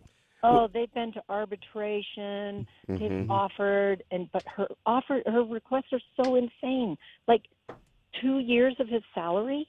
Well, that and just seems nuts. we do get a schedule when we first file, and you're supposed to get it to trial within a year. Mhm. It's a recommended schedule, and so if they haven't, I would. Again, it Okay. seems like there may be some That sounds factors, good. but Yeah. usually when you don't have kids, you should be able to get Yeah. it to trial that fast. Thank you. See ya. All right. Thanks, guys. Thank you very much. That's the kind of question that we handle here on. Listen, it's cheaper to keep her. It's actually cheaper or keeper, is what he's saying. Is that what it is? Yeah. Cheaper to keep. That's what he's saying. Little girl. No, that's all right. 877-602-9696. Yes, You we have have- divorce questions. We have an open line. You want to check the traffic? Yes, we need to. Oh, check we can do that. I know we can. I'm I know we gonna- have the capability. So let's do it. I'm then. helping you. I'm helping you now while you get to the point where you need to be so you can do traffic. Crash northbound I-15 at University Avenue in Provo. Crash northbound Harrison Boulevard, 57 south in Ogden, off to the right shoulder. Couple of crashes around Center Street in Orem where it was icy this morning. Northbound I-15 at milepost 271. Let's see, we also have one northbound I-15 at 102nd South. The center lane is closed there. Oh, the two right next to each other, and another one at 104th South. So that's causing major slowage northbound I-15 through that area. That's traffic. All right, thank you. Let's pretend that our friend and divorce lawyer Wade Taylor isn't here right now. Okay. Let's just pretend he's not here. He never came in to talk about divorce. Are you planning on getting engaged this year? Well, now, or is 2018 a big anniversary for you? Now, Bill, well, I have 2 words of advice. Diamonds Direct. Here's what I'll say. Okay. We've all been married twice, and we needed an engagement ring the second That's time true. around. This could be your second go. Maybe you do. That was you the do first time around I didn't need one. You do it better the second time around. I did. I did it better the second time. Remember, Diamonds Direct will eliminate all of the middlemen, and they can easily guarantee you the best value. You'll save money by shopping at Diamonds Direct. I really promise that. So you have a great showroom over there on 6400 South. We're lucky to have Diamonds Direct here.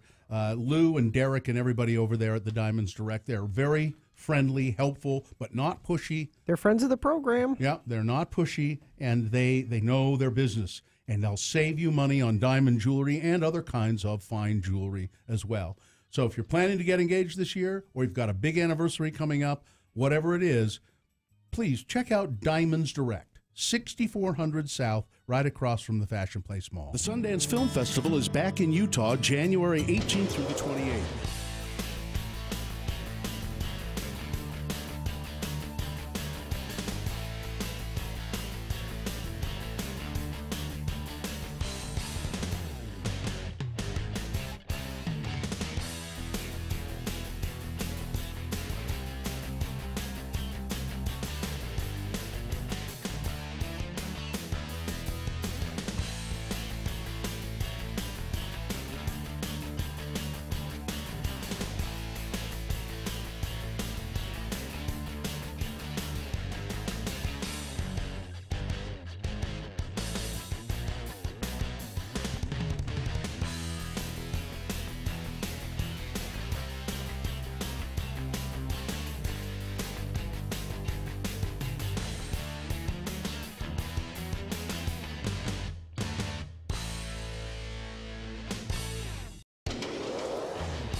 Bill Allred and Gina Barberi on X96.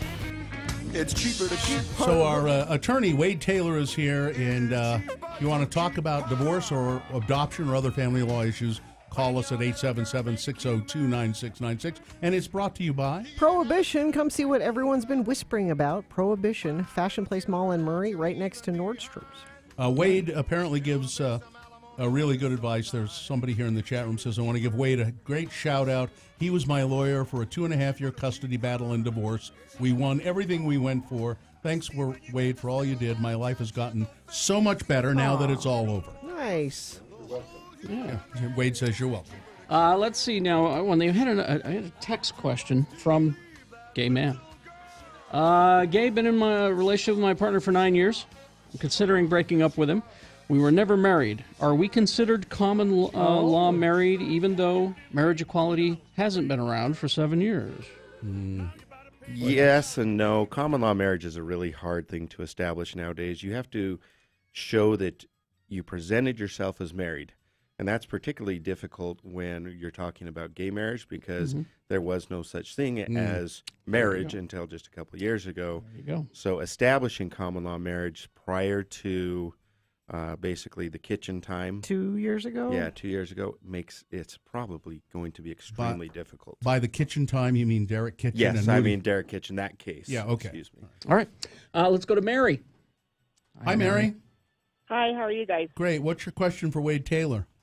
Okay, so I have a friend who's getting divorced, and her husband has, they moved from Arizona about 12 years ago, and since then, he's never really held a job here. He's had some substitute teaching, and she's always been the breadwinner. And and her lawyer told her that she possibly could have to pay alimony. They were married 31 years, and no children are still in the home. And she's just totally freaking out about it, so I thought I'd call and ask. It is a possibility that she could pay alimony. It is. I hope you can afford it, Mary. For a friend. Oh, I know. Wait, I mean, it's for a friend. That's right. Yeah, it's for a friend. No, I've been married for 40 years. I'm happy. All right. No, it is gender neutral when we're talking about spousal support. So she could possibly. The big thing in relation to him would be to establish what he could make. Not what he has made, but what he could make. Okay. And that's what they'll base the spousal support on. So if he could make equivalent to what she's making, well, then there'll be no spousal support. You mean if he's like not ill and has some rudimentary skills that he could possibly? Yeah. So do they kind of do that? Do they? They do. You're apparently a bum now, but you don't always have to be a bum. Yeah, because he has a bachelor's degree and he's able to work. He just never would go find a job. Yeah. Yeah, it's called a vocational assessment. We look and see what the person could make if they actually went out and worked. I wonder if I should have a vocational assessment. No, you'd be very disappointed. All right, thanks. There you go, Mary. Thank you. Have a good day. Thank you very much. Let's see. Oh, this is interesting. Oh. My wife and I have been trying to get pregnant, but it hasn't been working. We're considering embryo adoption. I've never heard of this. Oh, by the way, there's some lines open, 877-602-9696. What is embryo adoption, Wade? It's also referred to as snowflake adoption. There was What? There was a recent article on KSL that talked about this, that the mother adopted a child, and the child was technically older than the mother because the embryo was 31 years old. And so you can do it. There's a lot of agencies in Utah that have frozen embryos. You can adopt. You go through the exact same process. They make you do a home study. Is it kind of like? Is it kind of like cleaning out the refrigerator? You know, and we got stuff in the refrigerator that's going bad. So, hey, these embryos have been here for a long time. That's fascinating. Let's put them up for adoption. No, and we do. We're actually involved with a specific facility that does it, and we help do the adoptions for them. So, wow, if they want to do an embryo adoption, go ahead and give us a call. It is a lot of people like to go that direction because they feel it's more. They're more connected to the child. Now, nobody really says technically this child is 30 years older. No. Than nobody really but that's says what the that article because said. there's no child. But it's just kind it's of an just interesting. embryo. Yeah. It was an interesting case that they were talking about. Stop using that word embryo. Well, it's kind of the CDC does not want you to use that word. It's kind of like all these little little babies, these little spirits up in heaven. They're waiting. To be They're just born. waiting. They're just waiting. They're frozen. Yeah. They're frozen in That's time. interesting. Let it go. All right. All right. I heard that all weekend. That's really strange. Let's go to, this is Laura. Hello, Laura. She has an adoption question. Hi. So I have two girls that are going to be 6 next year, and my husband wants to adopt them. We started dating when they were 1.5 years. We got married when they were 2. And I have no idea where their dad is. I haven't seen him since I was 3 months pregnant. He's not on the birth certificate. He's never paid a cent in child support. Last I heard, he moved several states away. I don't even think you need a lawyer for this one, do you, Wade? Yeah, I don't know if I do. I don't Just know get if I some have to try and papers. find him and serve him. No, or just I don't think so. file everything. You will have to do, you'll most likely have to do some attempt to serve him because you have to show that to the court. And whether it's through publication or tracking him down through social media, we do a lot of service now through Facebook. The court will allow that if you get permission, but you will have to show some attempt to serve him, and then your current husband or your husband will have to go through some background checks. But it sounds like you're Should pretty be much pretty set easy. for an adoption to go through. Now, can you do publication like I last knew he was in Yuma, Arizona, and you publish a little tiny ad in the Yuma Daily Gazette? That is exactly what you do. The Yeah. last place you know where they are, and then in Utah there is a specific paper that we use, and nobody reads it except for typically creditors read it. What is the paper? It's called The Report. The Reporter. Report. Where can I get a copy of this? Is it online? I don't know where you get it. It's online. You could look it up, but typically it's just for legal publications. Huh. And Okay. nobody looks at it except for I'm creditors. gonna. Bill's Now, going to start doing a whole Dad newscast. and I were never married. Yeah, that's cool. Is he on the birth So- certificate? No. She said No. no. Well, then you don't have to serve him. Yeah, I was going to say. Usually what we'll say is we're not 100% sure who the father is. He's never been identified. We do a paternity search under Utah records to see if he's filed something.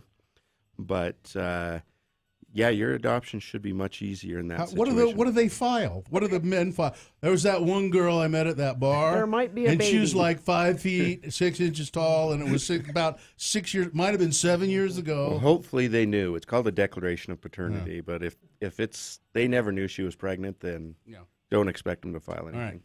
Thank you very much. Amber, I'm sorry we're out of time. You'll have to call Wade. Wade, do you do free consults? I do, absolutely. Okay. Give us a call. And So call Wade and talk to him about it. Also, a question about the embryos. Can I adopt an embryo and keep it as an embryo forever? yes, I'm sure you could, actually, if you wanted to do why that. would you want to Just do because that? look what's in my fridge. That's an embryo. That's my embryo. That's my embryo. I adopted it. I call him Chester. So it's UtahDivorceNow.com. Yes, absolutely. Your phone number is there. Ask for Wade Taylor. Yep. Good to see you all. Thank you, Wade. Thank you nice very to see much. you. Hope we'll have you back again. We will. Couple next weeks. month. A couple of weeks. Because it is divorce season. It is. It is. It is. Right after the holidays. Wade told me. Thank you. All right, take care. Crash westbound 26 south at I-15 Woods Cross in Davis County off to the right shoulder. Crash southbound I-15 at milepost 271 Center Street in Orem, the on-ramp there. Couple of crashes in that area. I guess Orem's been very icy this morning. That's traffic brought to you by Lucky's Auto Credit, where $77 in a job gets you a car. 2 locations, Salt Lake City and Ogden. For program details or apply online at luckysautocredit.com. We got Boners Round 2 coming up. Here are your candidates. Boner candidate number 1, do not attempt a train selfie. Oh, you got to see the video. Boner candidate number 2, hey, I like Nutella as much as the next guy, but really? And boner candidate number 3, I didn't see that in the job description, Mr. Weinstein.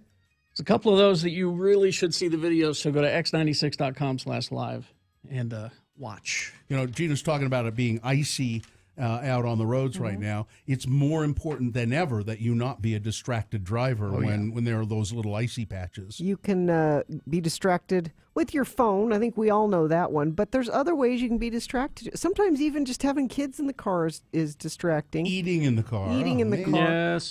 Go to zerofatalities.com and pledge to join the resistance. Now, what that means is you're pledging to be conscious of whether you're distracted driving or not. I'm the best at not being distracted, and I admit to distracted driving on occasion.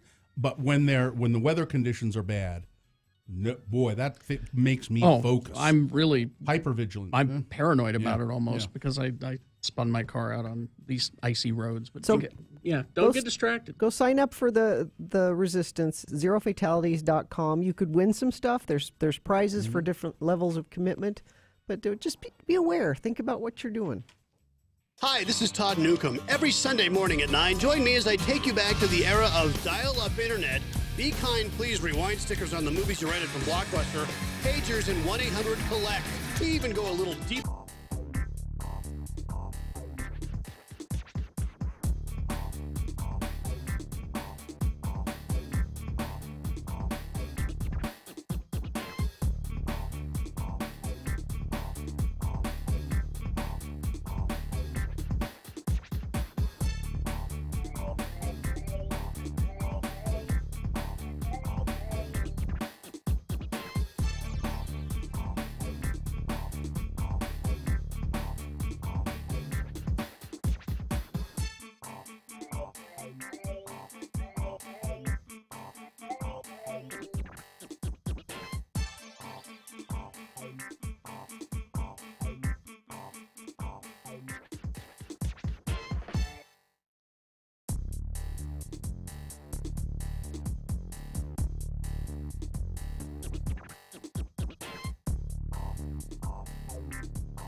Bill Allred on X96.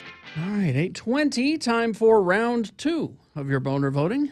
Here are 3 news stories that are examples of bad, stupid, or funny human behavior. You will decide with your vote which one is the worst, which one deserves to go forward to Boner Dome or Boner Fight and possibly become Boner of the Day. If it wins here, it goes up against the winner of round 1. Mind you, round 1 was a pretty strong candidate, so pick the strongest of these 3. 2 candidates now, then a 3rd candidate after the big boy news. Once you've heard all 3, then you'll vote. One of you lucky random Boner voters will receive tickets to see Newfound Glory with special guests Bayside, The Movie Life, and William Ryan Key, formerly of Yellow Card, as part of the Sick Tour on Saturday, June 9th at the Complex. Tickets are on sale now at ticketfly.com. Here's boner candidate number 1. Do not attempt a train selfie. I think we may have the video of this at x96.com/live, right, Dylan? Yep, we right have, there. There it is. Watch this guy. This is a self-filmed video of a man who was hit by a train. Oh, geez, God. Yeah. So he's doing a selfie. And even at some point, here comes the train. So the train is coming right at And him. at some point, a friend of his says, "Get out of the way!" He says, "No, in a minute." Bam. He's got his back to the train. Because he's Did going to he do die? a selfie. No, he did not. Wow. 20-second long video shared by thousands of people on Wednesday. In it, Mr. T. Siva does not move, even though somebody yells, "Get out of the way," and he yells, "1 minute." There is an audible warning from a person nearby, a repeated horn blaring from the train. Idiot. Mr. Siva does not move, continues filming. The train hits him on the right side of his head and body. The phone falls to the ground, of course. Taking a video while standing in front of a fast-approaching train is a trend in India. It's a thing. We're thinning the herd there, too. I 3 guess. kids were killed, run over by a train in India doing that. So it's either that or the Tide Pod Challenge. I'm not sure which one. God. Boner candidate number 1, do not attempt a train selfie. Boner candidate number 2, hey, I like Nutella as much as the next guy, but really? I think there might be video with this one, too. I think so. Yeah. Aficionados of the chocolate hazelnut spread, like me. I do love it. I It's like delicious. Nutella. And they've come out with a couple of other Nutella flavors now. I think there's one where there's like that hazelnut and then there's vanilla mixed in with it. That sounds good. So anyway, they deeply discounted bottles of Nutella at a supermarket company in France, and people were like animals. One woman had her hair pulled. An elderly lady, is there video there? There they are. They're fighting over cheap Nutella at this grocery store in France. Well, it's 70% off, Gina. An elderly woman took a box took a box on her head. Another had a bloody hand. It was horrible, said a customer at the Rive de Guerre supermarket in central France. Thrown into a tizzy by a 70% discount on Nutella, crowds were seen on video as they swarmed toward pallets of Nutella and grabbed as many jars as they could, beating each other up on the way to get it. Boner candidate number 2, hey, I like Nutella as much as the next guy, but really? There you go. We got candidate number 3 coming up for round 2, right after some news here. That candidate is, I didn't see that in the job description, Mr. Weinstein. All right. That's coming up after this news, brought to you by. Experience the best parts of your own backyard at Reebok Ragnar Wasatch Back, June 1st and 2nd. It's an overnight team relay race that inspired a worldwide running movement. Grab 11 friends and enroll today at runragnar.com. Enter promo code X96 and receive $60 off team registration. Well, Gina, I've got a story for you here. Yes.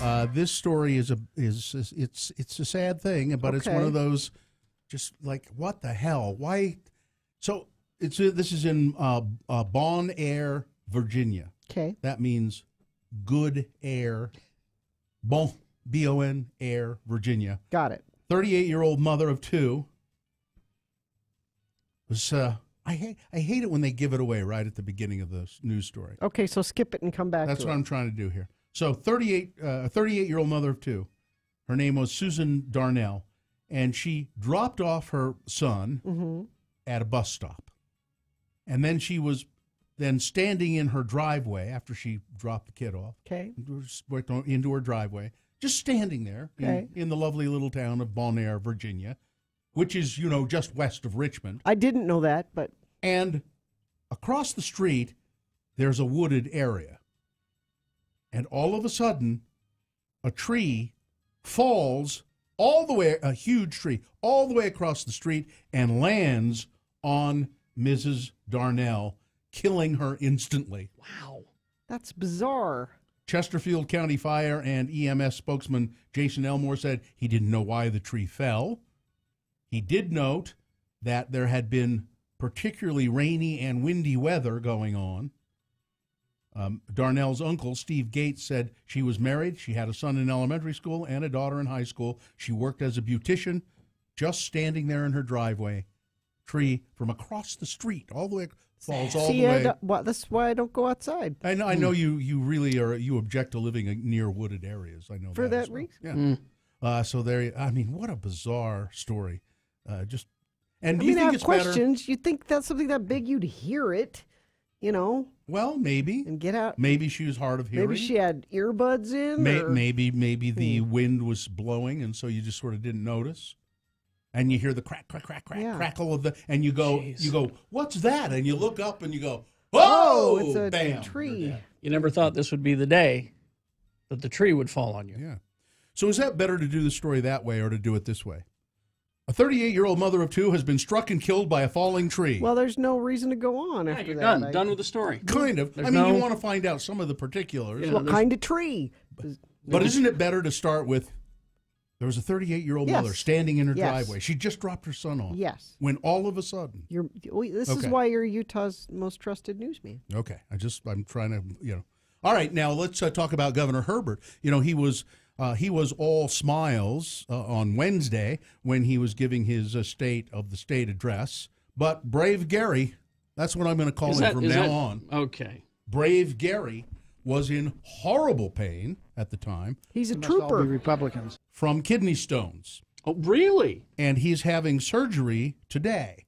But he did the State of the State without saying anything to anyone. Really? Didn't tell anybody. Powered through. Yeah. Yeah, so Brave Gary, that's what we need to call him. And it must be bad if he's having the surgery, because a lot of times they just tell you to, wait tough it out. Yeah, so anyway, Herbert spokesman Paul Edwards said the governor was diagnosed at LDS Hospital. Following a doctor's visit, he returned to the Capitol, did his State of the State address. The governor also held his annual open house for legislators with this painful kidney condition. Also, he maintained a full schedule. Now, Lieutenant Governor Spencer Cox will fill in for the governor while the governor is unconscious under anesthesia. You have to transfer the reins of power. Yeah. And I was But going he'd be to under for an hour? Yeah, maybe, but still. But I was going to urge Spencer Cox, Lieutenant Governor, to at that moment seize power. I think he should seize power, have a coup, and Brave Gary would go down. But I understand that Spencer Cox already probably has that in mind, because there's a series of pictures of him somewhere. It's funny. It was on, actually, if you go to x96.com/live, you can see these were on Governor Herbert's Twitter feed, and it's Lieutenant Governor Spencer Cox measuring for new curtains. I see. And Governor Herbert is in the picture, being a good sport, but if you really look at him, he's going, man, I'm in pain. I'm in a lot of pain here. Yeah, this really hurts. Can we hurry and take this picture? And there's Spencer Cox at the governor's desk. Look at this cool. I'm mocking while I'm in incredible pain. Look at that beehive-shaped. Bill, of course, gravitates toward the beehive. It's a beehive-shaped little box. Hey, Brave Gary, I got something for the pain. But I'm not interested in having Dr. Feelgood out there say, yeah, que pasa, here's your doobie for the day, and you'll feel better. Well, maybe you ought to, do a little research. I'm just saying, a little research. That's all I'm saying. It's gonna be coming up. A little research. So Brave Gary, anyway. I know we wish him well. Absolutely. Gary Herbert, he's a nice guy.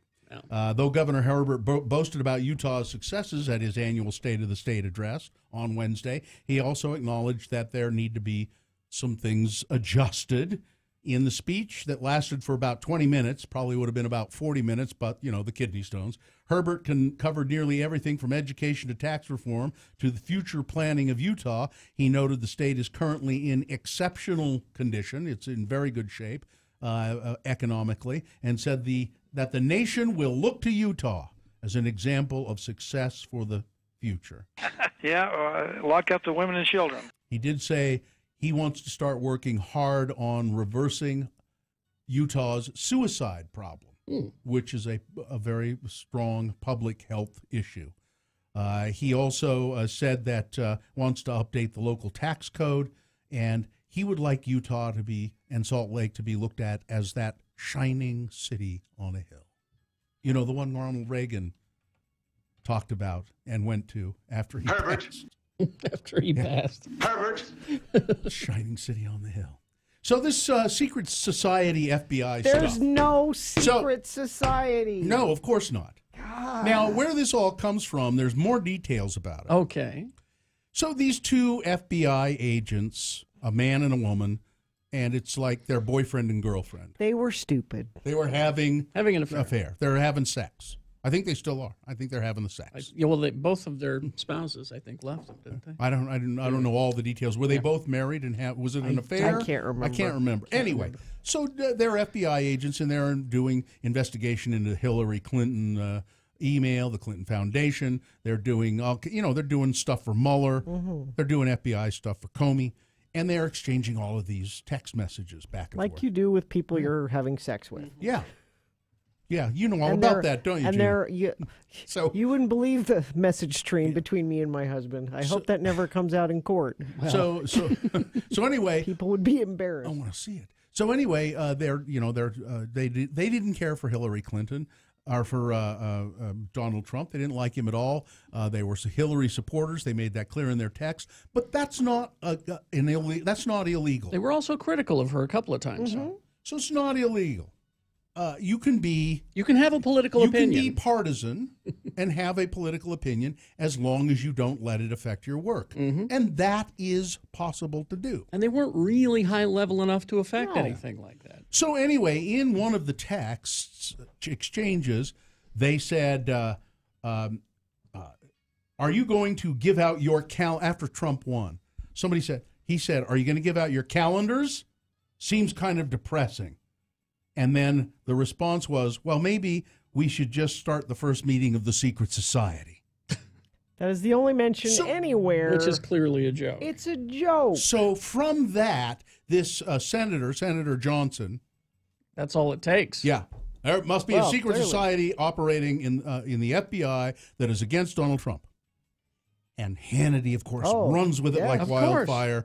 Other people run. By the way, I think his name is Johnson, Mm-hmm. Senator Johnson, has said today or yesterday, after further examination of this issue of secret society and FBI, it appears that they were joking, and there probably isn't a secret. Isn't a secret society. Of course they were joking. But they're more likely to grab onto that rather than to think, I was lied to, he's a criminal. Yeah.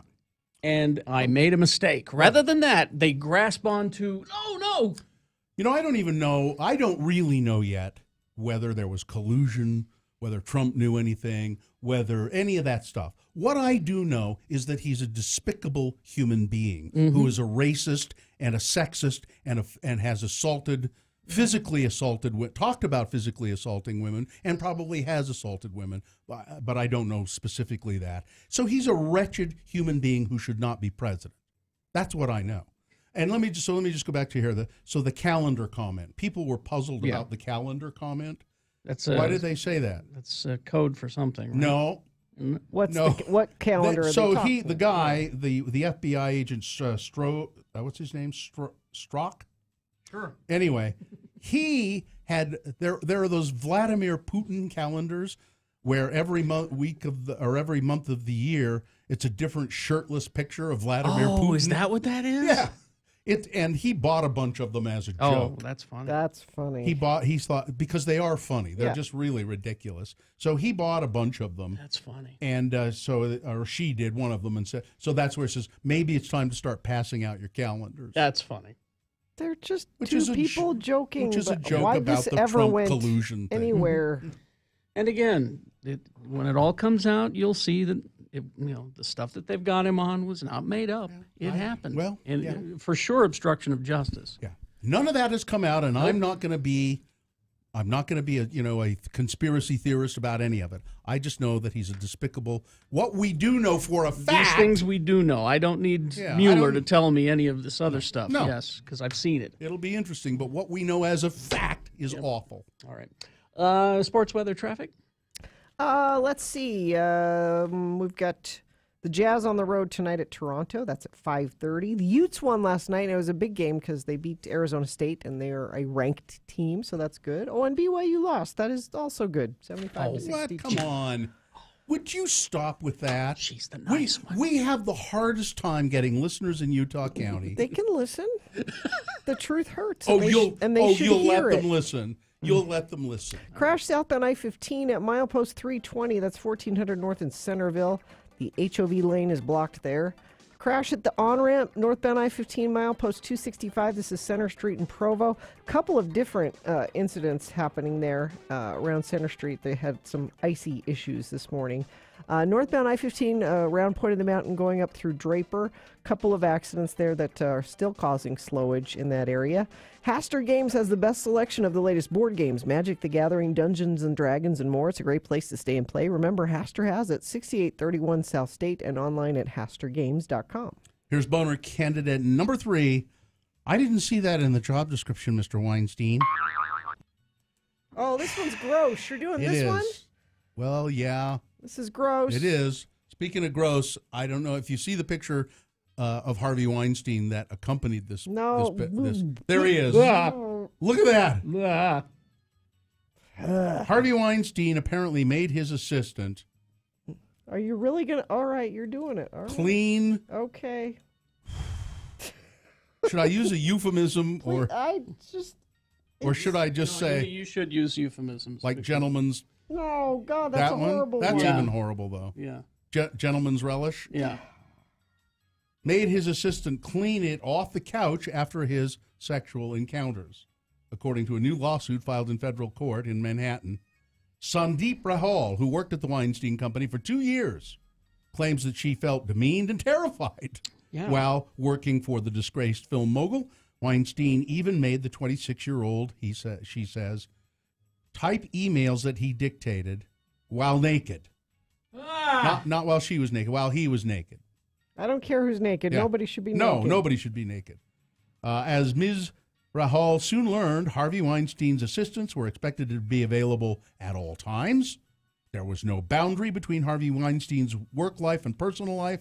Much of Ms. Rahul's work as an employee of the Weinstein Company involved catering to Harvey's sexual appetites and activities and catering to his demeaning and often abusive family members. Oh.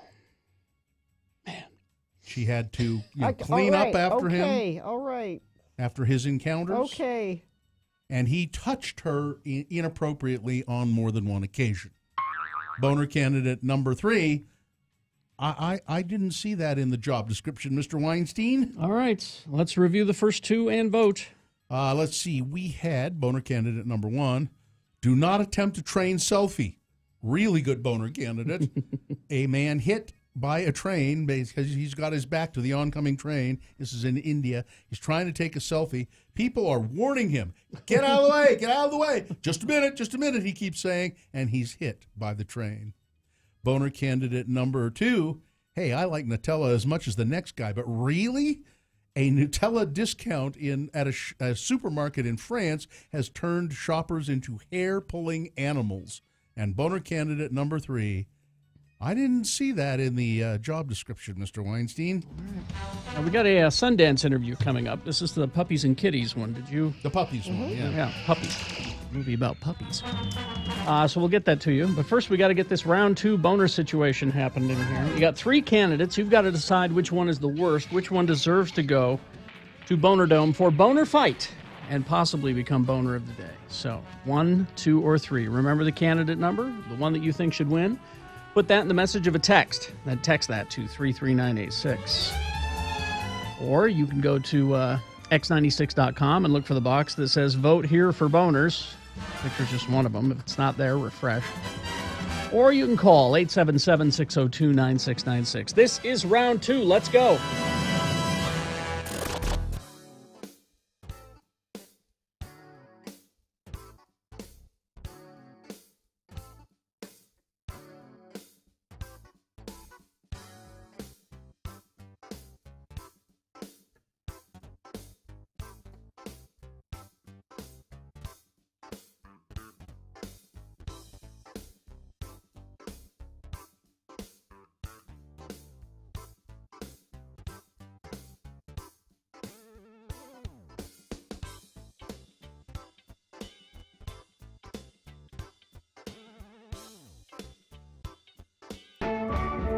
I'm a man. I'm a full-grown man. I'm a man. I'm a rolling stone. I'm a man. And now, here are Carrie and Bill with another episode of Things Men Would Never Say. I made it through the rain. I kept myself respected. I made it through the rain. God, I just love Barry Manilow. Yeah. He is one heavy dude. Sing me a little bit more of that, would you, Carrie? I can't. I'm starting to mist up, and it's too hard to drive when you're all teary. Yeah. Where the hell are we anyway? I mean, you said you knew where the bookstore was. We're going to be late for the Terry Tempest Williams in-store book signing. Well, I thought I knew, but I guess we're lost. Yeah. We're just going to have to pull over and ask for directions. Oh, by the way, how was your date last night? No, fine, I guess. The spaghetti factory was good, as usual, but when we got back to her place, all she wanted was sex, sex, sex. I mean, I get so flippin' tired of that. Why can't some women realize that it's possible to be friends without having sex get in the way? Well, I wouldn't have thought that she would be like that. I mean, she seems like one of the sensitive types. Well, you like her, don't you? Well, yeah, I like her, but just not in that way. I mean, she seems like one of the sensitive types, you're right, but she doesn't really excite me sexually. I mean, for one thing, her breasts are just too darn big. Well, I didn't want to say anything, but I know what you mean. What's your ideal woman look like? Oh, that's really easy. That chick on Murder, She Wrote. Angela Lansbury? Yeah. Just thinking about her, and I'm pitching a tent. Yeah. Hey, pull over here at this 7-Eleven, will you? And I'll ask for directions to the bookstore. Ah, dang, it's raining out. Have you got a rain hat that I can borrow? Well, I couldn't find mine when I left the house, and so I just put this bread sack over my head. All right, well, give me that then. That's going to look pretty silly, but I didn't spend 3 hours and $50 at the salon to have this hair ruined in the rain. Okay, careful, don't slip. I made it through the rain. I kept my point of view. Join Carrie and Bill again soon for more of the things men would never say here on X96. I'm a man. I'm a full-grown man. I'm a man. I'm a rolling stone.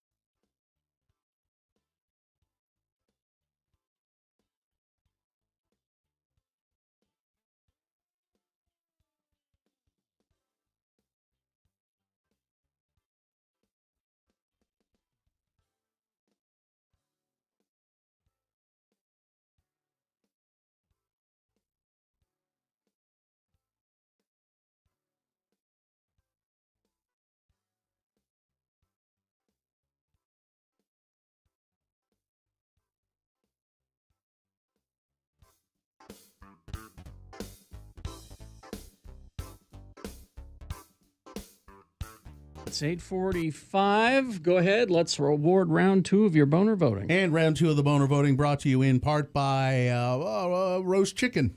And join your friends at Gracie's for dinner, drinks, cold beer, seasonally inspired cocktail, or a glass of wine, taking a game of pool, shuffleboard, cornhole, or watch a game in high def. There's something for everyone at Gracie's Gastropub, adults only. Boner candidate number 1, do not attempt a train selfie. Guy in India back to the train trying to get his picture taken, and he got hit by the train. And it's apparently a craze in India. This guy was not killed, but there have been people killed doing it. Boner candidate number 2, hey, I like Nutella as much as the next guy, but really? In France, a Nutella discount turns shoppers into hair-pulling animals. And boner candidate number 3, I didn't see that in the job description, Mr. Weinstein.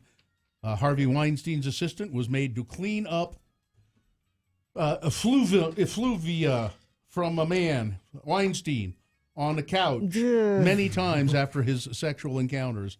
And she said she was demeaned and terrified while working for him. He also dictated emails to her while he was naked. Someone named Adam won tickets to see Newfound Glory. And the winner, boner candidate number 3. I didn't see that in the job description, Mr. Weinstein. All right. All right. Now, do you want to play the Sundance thing here, or do you want to talk about it? Either or. Let's do the Sundance thing. Okay. We can talk about it. This is a movie Gina saw. Pick of the litter. It's about guide dogs. And we interviewed them, and they're very nice people and nice dogs. All right, here we go. Oh, now the movie, it's a slam dance movie. It's a documentary. It's called Pick of the Litter. And the 2 directors of Pick of the Litter are here, Dana Nachman Yes, very good. and Dawn Hardy. Dawn Hardy. Did I get that one right, too? Nailed it. And look. And the dogs are here. Yes. Now, The dogs have arrived. Dana. They're working, though. I'm not supposed to talk to them, right? Am I supposed to? Dana reminds us that we've interviewed her before for another movie. What was the movie? Bat Kid Begins. It was also here in 2015. Yeah, at Slam Dance. Yep. Bat Kid Begins, I remember. Now, something's different. This is about guide dogs and how they're trained. And Now, so we divide up the movies because we can't all watch everything before we interview them. And Richie said, "Who wants Pick of the Litter?" And I'm like, "It's puppies. That's mine." And this is exactly what you'd want from a movie like this. You are following these puppies from the moment they're born, like the moment, up close Gina? and personal. There's with goo and everything. Yeah, lots of There We had was to some edit blood. around the goo. There was blood and goo. But from the moment they're born and through the extensive process, which I had no idea it was this. I thought guide dogs, they went and lived with a family for a while, and they had a little bit of training, and then I thought it was a breed. They just they just knew how to do it. What kind of dog is this? Guide? It is. I mean, did either of you have any idea how extensive it was before you got into it? I mean, we knew it took a long time. So I guess we had some idea, but it was so involved. I mean, it was so confusing to keep up with what they were doing. Like at the very beginning, like they're one of the first things they do is learn how to stop at curbs, and we didn't even know enough to know how important that was. But it makes sense, right? Because if the curb ends, you were going to walk into traffic, and so they know how to stop at curbs. They know all these things, and so we had no idea really. Now, why did you guys get involved in this project? And what happened? How did it happen? Well, Guide Dogs for the Blind was an organization in Northern California, and that's near where we live, and we knew about them. And in our previous career as journalists, we'd done a few short stories on them. And then years go on, we go and make other documentaries, but then this one stuck with us. And back when we were here for Bat Kid Begins, the idea to really pursue this was hatched. And we started filming it, that premiered in January. We started filming in June. That's when our dogs were born. And we were kind of off and running. And they just seemed like an organization that needed to be profiled in this way. Are they the only, this group, Guide Dogs for the Blind, only place in the country that trains guide dogs? No, there are a bunch of others. They're the best, of course. They're, of course, the best, yes. We live in Northern California, and they are in Northern California, but they're all over the country, I believe. But here, I think it's the biggest one, though, and the best. One of the things that struck me the most about this, as far as the dogs are concerned, these are dogs that are so highly trained that they have to pay attention to your commands. However, they have to be able to make decisions. And if their handler is insisting that you walk forward and they're like, you know what, this is not safe, I am not letting, I mean, how the dog is able to differentiate between I have to follow a command and make a decision about safety. Yeah. I don't know how, is that Oh my gosh, you just made me the happiest person, because that's like my nugget that I think is the coolest thing about the whole movie. Yeah. And you just nailed it. So yeah, it's amazing. They call it intelligent disobedience, and the dogs have to obey 100% of the time till the one moment that they need to disobey. Like if somebody's gonna walk into a stairwell or walk into a subway platform, if they get confused about where they are. And these dogs, even if it's like 5 years later after their training or 10 years later even, they will do that. And it's unbelievable. I have a question too about how, and we're talking about a documentary film at Sundance called Pick of the Litter with Dana Nachman and Don Hardy, the two people who directed the movie about guide dogs for the blind. So these dogs also are out in public, and there are other people around and other dogs around.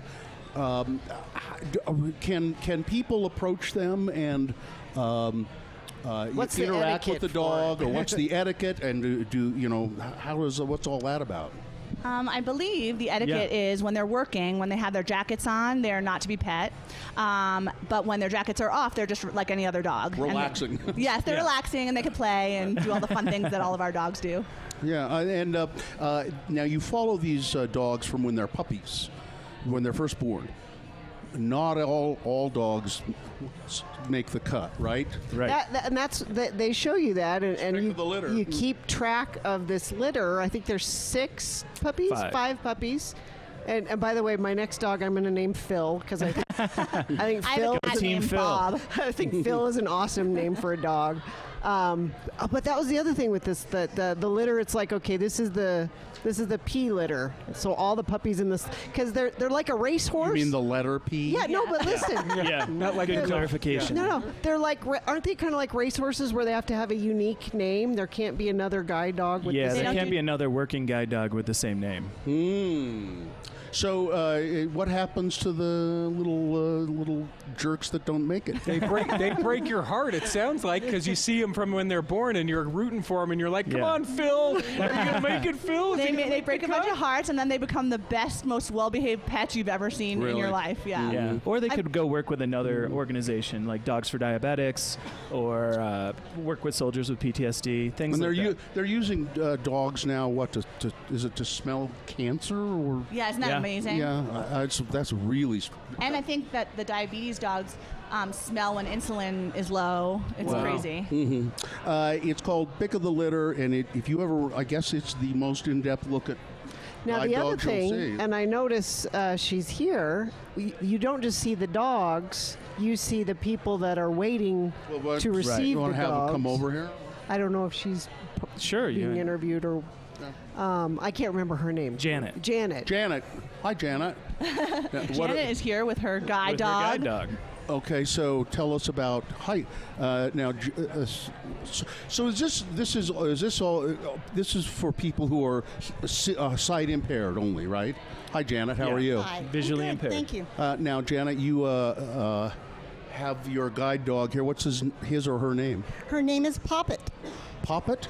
Poppet, P-O-P-P-E-T. And is this the first guide dog you've had? Poppet is my 4th guide dog since 1996. And tell us about the whole process from your perspective. Well, I started losing my eyesight, and I used a white cane, and white canes are fine, but I was crossing a street and almost got hit by a car using a white cane, and it was suggested I apply for a guide dog, and I'm glad I did. I applied. There's an interview process, and you have to do a little bit of paperwork and show that you had mobility training. Mm-hmm. And when I was accepted, I went in. At that time in 1996, you went in for 4 weeks. Now they've been able to take their program down to 2 weeks and be very efficient with it.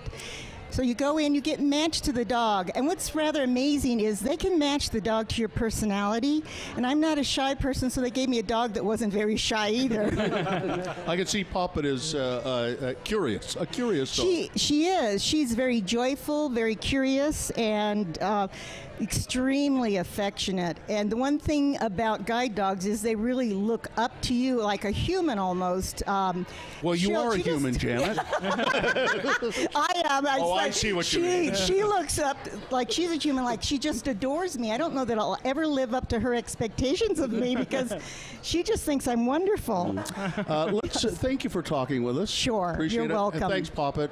Now we need to wrap this up, but maybe we ought to leave people with some idea of if they, if they're more interested in the program and that kind of thing. How do they find guide dogs? And they're kind of expensive too, aren't they?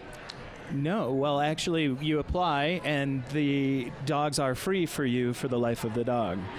Everything is taken care Really? of. Yeah, if you're approved to be part of the program. That's maybe. There is, if you want more information, if you just go to guidedogs.com, there's a wealth of information there. I even go to guidedogs.com to get information. Okay. Yeah. It sounds like a charming movie, It too. really I mean, is. It's really Thanks. cute. Yeah. Thank you very much, Janet, and thank you for the directors, Dana Dochman and Dawn Hardy. It's Pick of the Litter at Slam Dance. Nice to see you guys. Thanks for being here. Thanks for having us. Puppies. Emergency cruiser arriving at an accident southbound I-15 just after the Farmington exit. That comes from a friend of the program. Crash Redwood Road at Robinson Drive in North Salt Lake. Crash southbound I-15 at milepost 322. That's just south of Glover Lane in Davis County. The left lanes are closed there. Stalled vehicle westbound I-80. This is up in Summit Park. The right lane is closed there. Crash southbound I-15 1400 north in Centerville. And still having issues in Provo and Orem with icy roads northbound I-15. So give yourself a little extra time through there. That's traffic brought to you by looking for a great deal on a used smartphone but don't want to meet a creepy guy in a parking lot. Bad Apple Repairs buys, sells, and trades smartphones. Go to badapplerepair.com. I was going to tell you about a free public charter school here in Salt Lake City. It's in the Salt Lake School District. It's called the Open Classroom. Oh, yeah. I went and toured that. Yeah, that was it was very cool. You could tell that the kids actually enjoyed being in school. Yeah. It was, strange. Now, the kids that I met, they came here and we recorded some commercials with the kids from the Open Classroom, and they were great. They're very focused. You could tell they love being there and doing what they're doing at the Open Classroom. Tuition-free public charter school. It's kids ages kindergarten through 8th grade. Students, teachers, and parents contributing in a cooperative learning environment. They do what they call whole child learning: academics, social and emotional development, creative expression. There's a lot of that. I saw, yeah. And also physical movement. They have a nice playground there. It's Lowell Elementary, I think it was. It's the old Lowell Elementary up in the avenues. And they have a really nice a big open play area there where there are a lot of places to get physical activity. So if you're looking for a great place for your kid to go, Open Classroom, they're having a parent night at Open Classroom Monday, February 12th. You're invited to visit Open Classroom from 6:30 to 8 for their parent night. Let me tell you how you can find out more. Go to this website, OC for Open Classroom, OCSLC.org.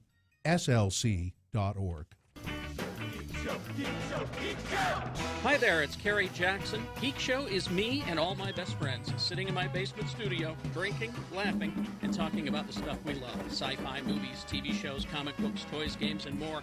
Get a new Not Safe for Work episode every Monday morning. GeekShowPodcast.com.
I don't know how, but they found me. I don't either. They're playing at Velour tonight down in Provo. Down to Utah Canny. Yeah, I'm not sure if there are any tickets available or not, but Find out. you go down and check it out. Why don't you find out and let us know? Gina would go down there, but she's not allowed into Utah County any right. longer. So they hate me there. All the Don't trash talking of BYU. sorry. So you finally saw it? I did. I have not seen it. Now, I don't know if this will have spoilers or not. Maybe. All right. Maybe. But, now we're in trouble. So, well, I'm just saying, if you haven't seen it and you feel that, but it's pretty straightforward. So, I mean, if you haven't seen it and you don't want to hear me talk about it, then turn off the radio or go in the other room for a second. But so I finally saw it. I wanted to see it in the theaters, but didn't. And it's available now. You can get it, stream it on Amazon. I think I had to pay a couple of bucks for it. Mm-hmm. It's long, and I've heard the book. The book's like 2 feet tall. I've heard that complaint, which is okay. Was okay with me because I didn't get to watch it all in one chunk. So I started watching it at about 3 p.m, and then I had to stop it and go fix dinner. And then once I got the chicken in the oven, I came back and watched a little bit more of it. And then after dinner, I finished it up. So it was a really long project for me. I don't know, but breaking it up, I don't know if I'd sat through the whole thing. I don't know if it would have bothered me or not.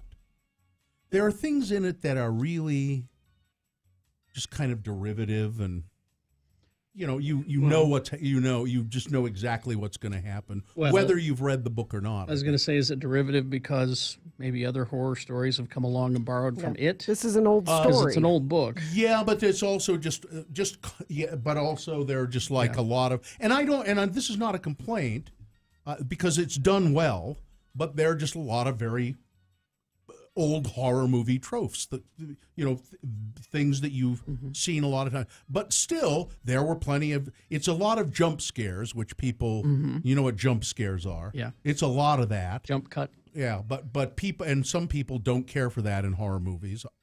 I have to tell you, there were 3 or 4 or 5 moments in it where it made you get that tingle feeling when you're scared.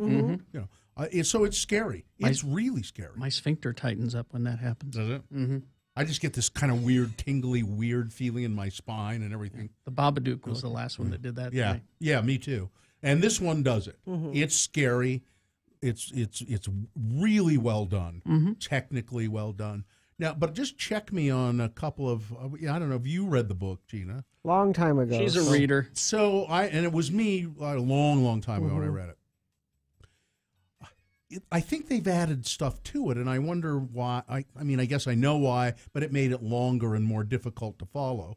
There are lots of kids that are in this group, and I don't recall them being so many. And there's a girl. There wasn't a girl in the first one. There was. was. There was. There? Of Yeah, course. there's There's a a pivotal controversial scene with the girl. No, yeah. And it's way more Well, in the movie it controversial is, in yeah. in the book it's worse. Yeah. Oh, is it? Oh, yeah. I don't remember that. It's pretty. It's kind of Carrie-esque, I think. And it's one of those things that Stephen King's like, maybe I wouldn't have done that today. Well, now, is all that creepy stuff with her dad in the book? Yeah. Yeah, I didn't remember that. I mean, it's pretty gross and explicit, which kind of surprised me. And then the kids, one of them in particular, that little kid from Stranger Things, are really foul-mouthed. Yeah, that's in the book. I mean, really That's in the foul-mouthed. book. Sounds like Stephen King kids, yeah. All right. Yeah. So I just needed to be checked on that. But I have to say, Bill Skarsgård, who plays Pennywise, he's great. He is really scary. And it's interesting because he is scary because of special effects, but when there are no special effects, he's also still scary. You know what I mean? He does, and he makes these weird choices to do things that are very scary and good. It scared the hell out of me, and I for the most part, and even breaking it up like that, I mean, in a good way, scared me in a good way. I didn't go see it in the theaters because I was afraid that it was going to be too. You don't want to be scared in public? No, because I didn't want it to be. I thought there was going to, the way it was described, I thought there was going to be more. I mean, it is all about children Yeah. and being, taken away Yeah. and kidnapped and Yeah. all of that. But I thought it was going to be more, I don't know, gross in that aspect. I don't know how to explain it. Child abuse. I thought there was going to be child abuse in it. And there is, but it's just kind of. Well, doesn't he just eat the kids? Isn't that why he gets them? Well, I thought he just eats them. He does, but there's a lot of them, and there's still a lot of them there. Yeah. But Keeps he them around. He eats them because he comes out only once every 27 years, they say. Which is why the next movie will be with these kids as adults in the same situation. And were there as that many kids as now? See, you didn't see the movie, right, Gina? No. So I just thought there maybe were extra kids. There were almost too many. It was kind of hard to keep track of them. No, which I don't- character is what? And I don't. You know, I haven't seen the movie, but well, but you need to. I need to. And it's Your on assignment. you I get- need to see. I need to see Shape of Water. I have a big list of movies. I need to. And does anybody know when the next? Because it said as it ends, it goes Chapter 1. Mhm. So does anybody know when the next one is? Well, gonna they haven't even started casting yet, even. That's too bad. So it's coming though. You're going to get it. It was wildly successful. Yeah, They it is the number one money making horror film of all time.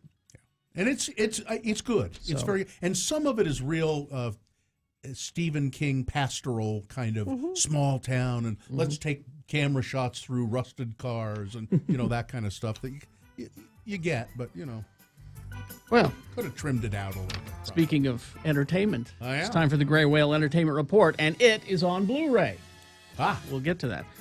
Friday is the international release date for all music, so that means there's new music, movies, games, records, and more to pick up at any of the locally owned and operated Gray Whale locations near you. Here we go. Music. Panic at the Disco. It's an LP. It's vinyl. All My Friends, We're Glorious Live is available now. Calexio has a new one. Yeah. Okay. Still around. The Thread That Keeps Us is what it's called. Ty Seagal. Freedom's Goblin. It says Freedoms. I'm guessing it's Freedoms, but you never know, these artists. Machine Head has a new one. Catharsis is out. No Age, their new one, Snares Like a Haircut. Okay. We'll give it the best title award this week. Movies, It is available. I can finally go see Jigsaw. Well, I mean, see it in my home, because I never went to see it in the theater. I meant to. Carrie doesn't like to cry in public. Well, yeah, there's. 'Cause I love these. That's the Saw movie. The Saw movie, that yeah. came after they swore the last one had been made. Yeah, exactly. Killing of a Sacred Deer is out. A lot of Oscar talk about that one. Happy Death Day, another horror movie. Oh, I need to stop and pick this up then. Blade Runner 2049. Yeah, 'Cause I I'm a didn't bad see geek. that. I didn't see it in theaters. I didn't see it either. So there you go. GrayWhaleSLC.com is the place to go for real-time inventory searches. Killer Whale membership discount availability. You can use your store credit for purchasing there. They're constantly updating you on sales and promotions and special events. Taking your old stuff, trade it in for new stuff. They want your music, movies, games, books, and vinyl. You can get cash or store credit toward the purchase of something new. Join the Killer Whale Club and receive a lifetime discount. Like and follow them on Facebook and Twitter and Instagram at Gray Whale SLC. That is your Gray Whale Entertainment Report. The Sundance Film Festival is back in Utah January 18th through the 28th.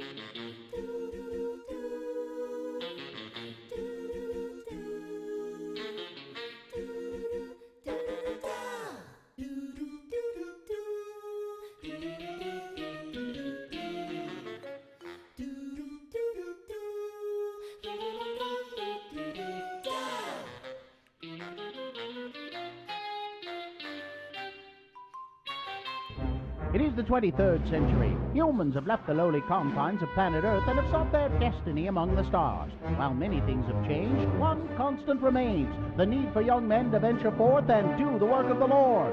This is the tale of two such men who at the age of 19 have answered the call of their general authorities and are embarking on a 2-year mission to spread the gospel throughout the galaxy. This is the story of Space Elders!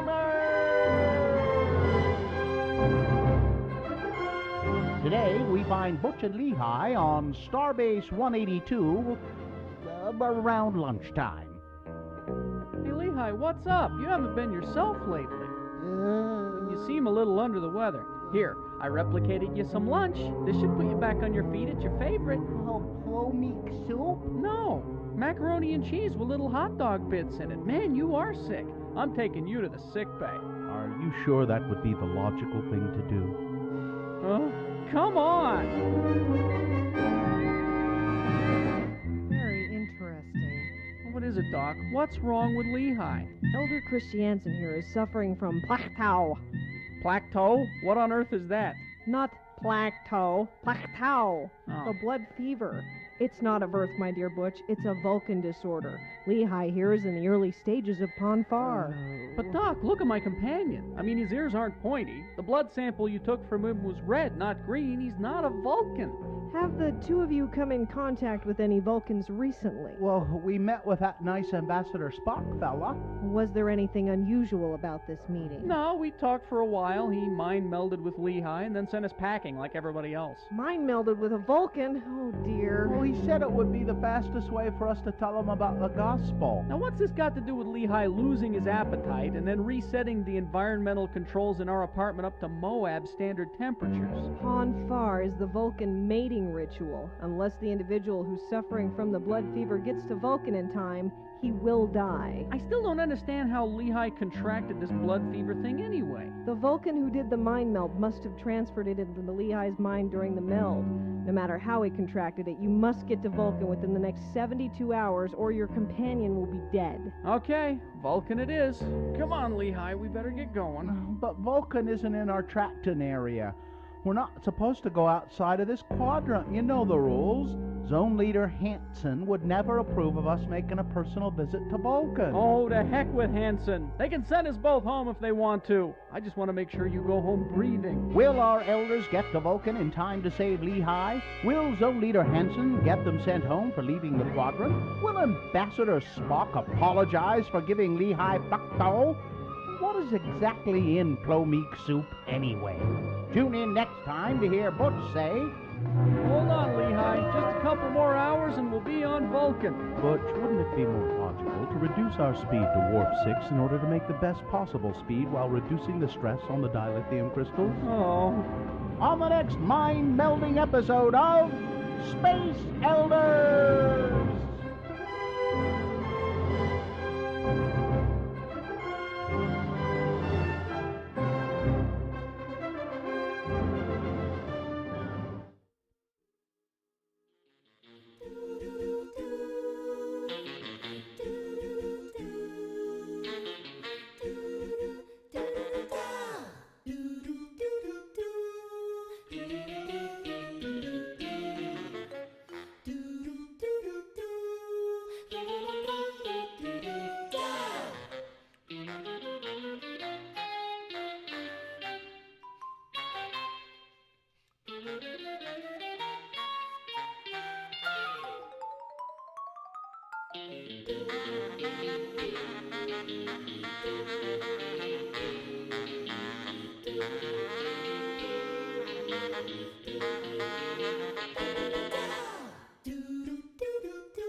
From hell came from working in a spider-infested, dusty old studio with substandard equipment in Ogden. Now, Carrie, Bill, and Gina have a big, fancy studio in beautiful downtown Salt Lake. And they still find things to bitch about. X96. All right, 9:21. Atropo says that remembers that all of the kids in the movie are the kids in the book. There's just a lot of There's kids. a lot of them, yeah, in the gang. In it is what you're talking about. Oh, man. And then Dick Clark also sent me a GIF of Pennywise. It's really creepy. Ugh. All right, time. We do have boner fight coming up to determine who is boner of the day. That's on the way. But first, some news. Brought to you by Lucky's Auto Credit, where $77 on a job gets you a car. 2 locations, Salt Lake City and Ogden. For program details or to apply online, visit luckysautocredit.com.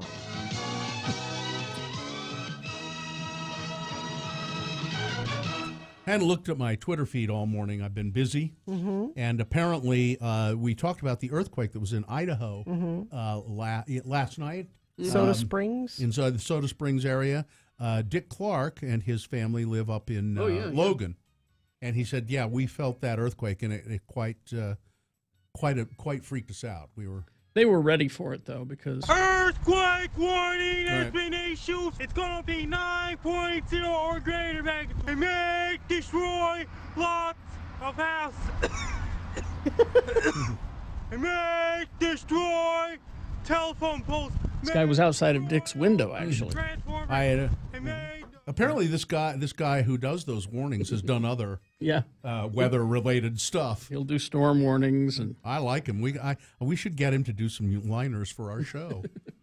You may enjoy boner of the day. Yeah, exactly. You may be listening to the radio from Eljo. Make that happen. I wonder if we could do that.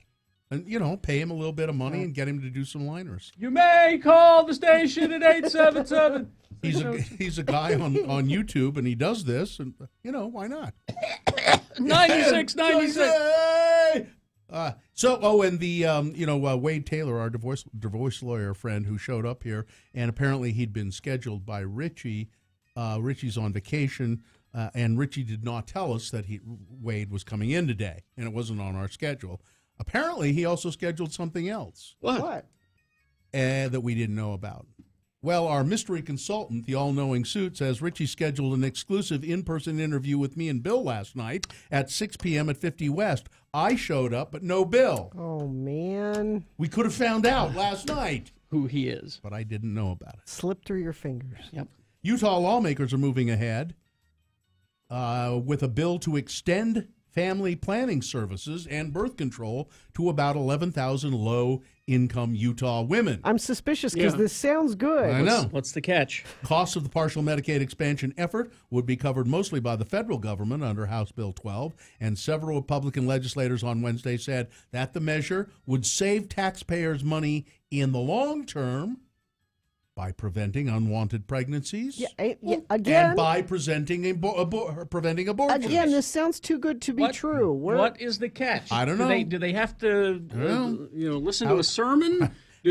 House Bill 12 cleared a House committee meeting Wednesday, with just one member opposed. Representative Norm Thurston of Provo. Norm. The legislation now sponsored by Representative Ray Ward, who is a Republican. He's a family physician from Bountiful. This may have something to do with his understanding of the issue. Because you're getting my hopes up with all of this. There must be some other bill that they're going to put through. That's like we gave you the birth control stuff. He's pitching it. He says with improved access to family planning services, women can choose to pursue school or work before starting families. That would help bring them out of poverty. Again, Utah's one of 7. Is there a hidden camera here somewhere? This is real. They've got something that they're going to. Here's Representative Norm Thurston, who opposed the bill. Here's what Norm said. All right, Norm. He said he opposed the bill, at least for now, because of its appearance of expanding government, providing guaranteed services to a new population. He said he's also not convinced that there aren't already sufficient existing family planning resources for women in need. Quote, I don't intend to appear heartless. I just do sometimes. I just am heartless. No, I just appear heartless. No, you are. Oh, no, what? You are what you appear to be. Yeah.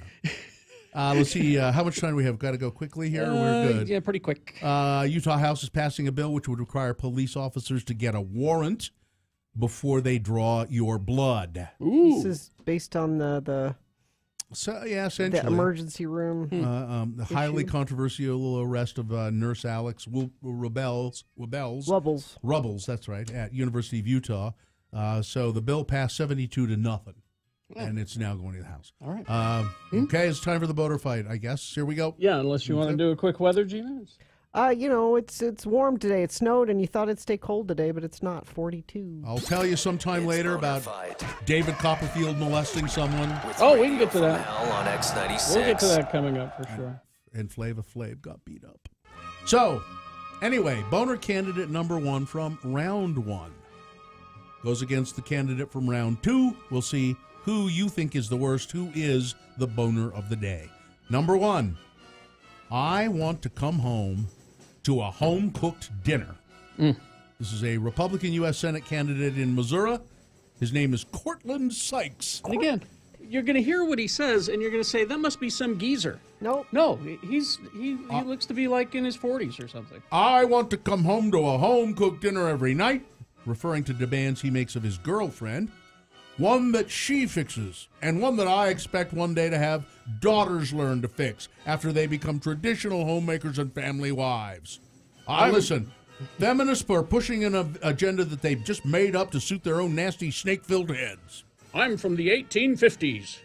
That's boner candidate number 1. Yep. Boner candidate number 2.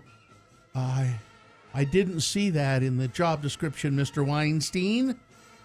It's a lawsuit filed against Harvey Weinstein by one of his assistants who said she was made to clean up junk off the leather couches after one of Mr. Weinstein's, or after several of Mr. Weinstein's sexual escapades, and that he also touched her inappropriately and dictated emails to her while he was naked. That's boner candidate number 2. All right, there you go. You've got to decide which one of these is the worst. Which one of these deserves to be boner of the day? Make it the boner of the day for Friday. 1 or 2, you decide which one should win. And put that number in the message of a text. Just 1 or 2. The number is all we need.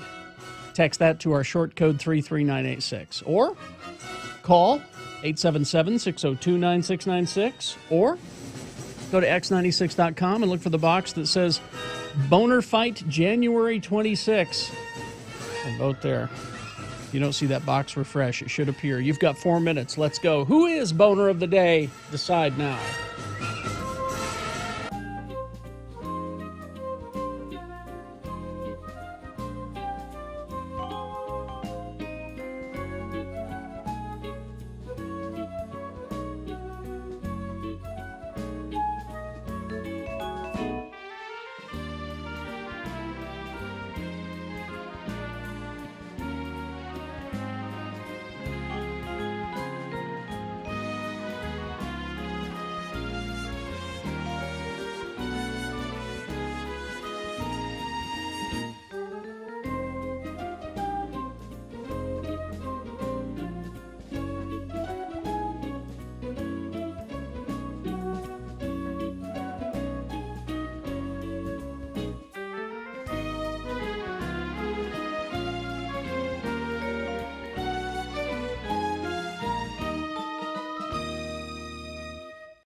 Here's what Kerry Jackson is doing when he's not on the air. Captain's log, stardate 2233.1. I am all alone on the bridge of the Enterprise. Some sort of mysterious cosmic ray has vaporized my entire crew. I may be the only one left alive. Wait, who's there? It's me, Captain. Yeoman Rand. Yeoman Rand, thank God you're alive. Yes, Captain, and I feel so safe knowing you're still here. You know I've always been attracted to you. Let's make love right here on the bridge. Oh, come on, Sharon. You're not saying it like you mean it. Carrie, I hate this game. Can't we just have sex like normal people? Oh, come on, Sharon. You know that this is the only way I can get it up. I hate this costume. This wig looks like a woven basket on my head, and the 2 folding chairs and a card table does not make the bridge of the Enterprise. What? Turn off the sound effects. I'm leaving. Oh, okay. If you don't like this game, how about we play the Battlestar Galactica game? I'll be Boxy, and you can be my little robot buddy, Muffet. Oh, God. Help, Muffy, help! I'm trapped and the Cylons are coming! Here's what Bill Allreddy's doing when he's not on the air. Henrietta Pussycat, you may approach your king! Meow, meow, meow, King Friday. How I've longed for this moment. Meow, meow. Are you sure Queen Sarah is away? Quite. The trollop is off somewhere in the land of make-believe with Bob Dog. My spies tell me that the two of them are mating like a pair of crazed weasels in rut. Then now is our chance, my liege. Meow. Take me here, meow. Now, right in the throne room. Come on, Sharon, you're not getting into this at all. Well, Bill, you look pretty stupid in that bathrobe, fake beard, and Burger King crown, and wearing those white socks on your hands to make them look like puppets is just not working. Can't we just do it in the normal way? Oh, come on, Sharon, you know I can't get it up the normal way. Okay. If you can't do this, how's about the Sesame Street game? Now, I'm going to be Bert, and you can be Ernie. Ernie, bend over and pick up that bar of soap I dropped this morning, would ya? Hell.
9:34. Time to award Boner of the Day.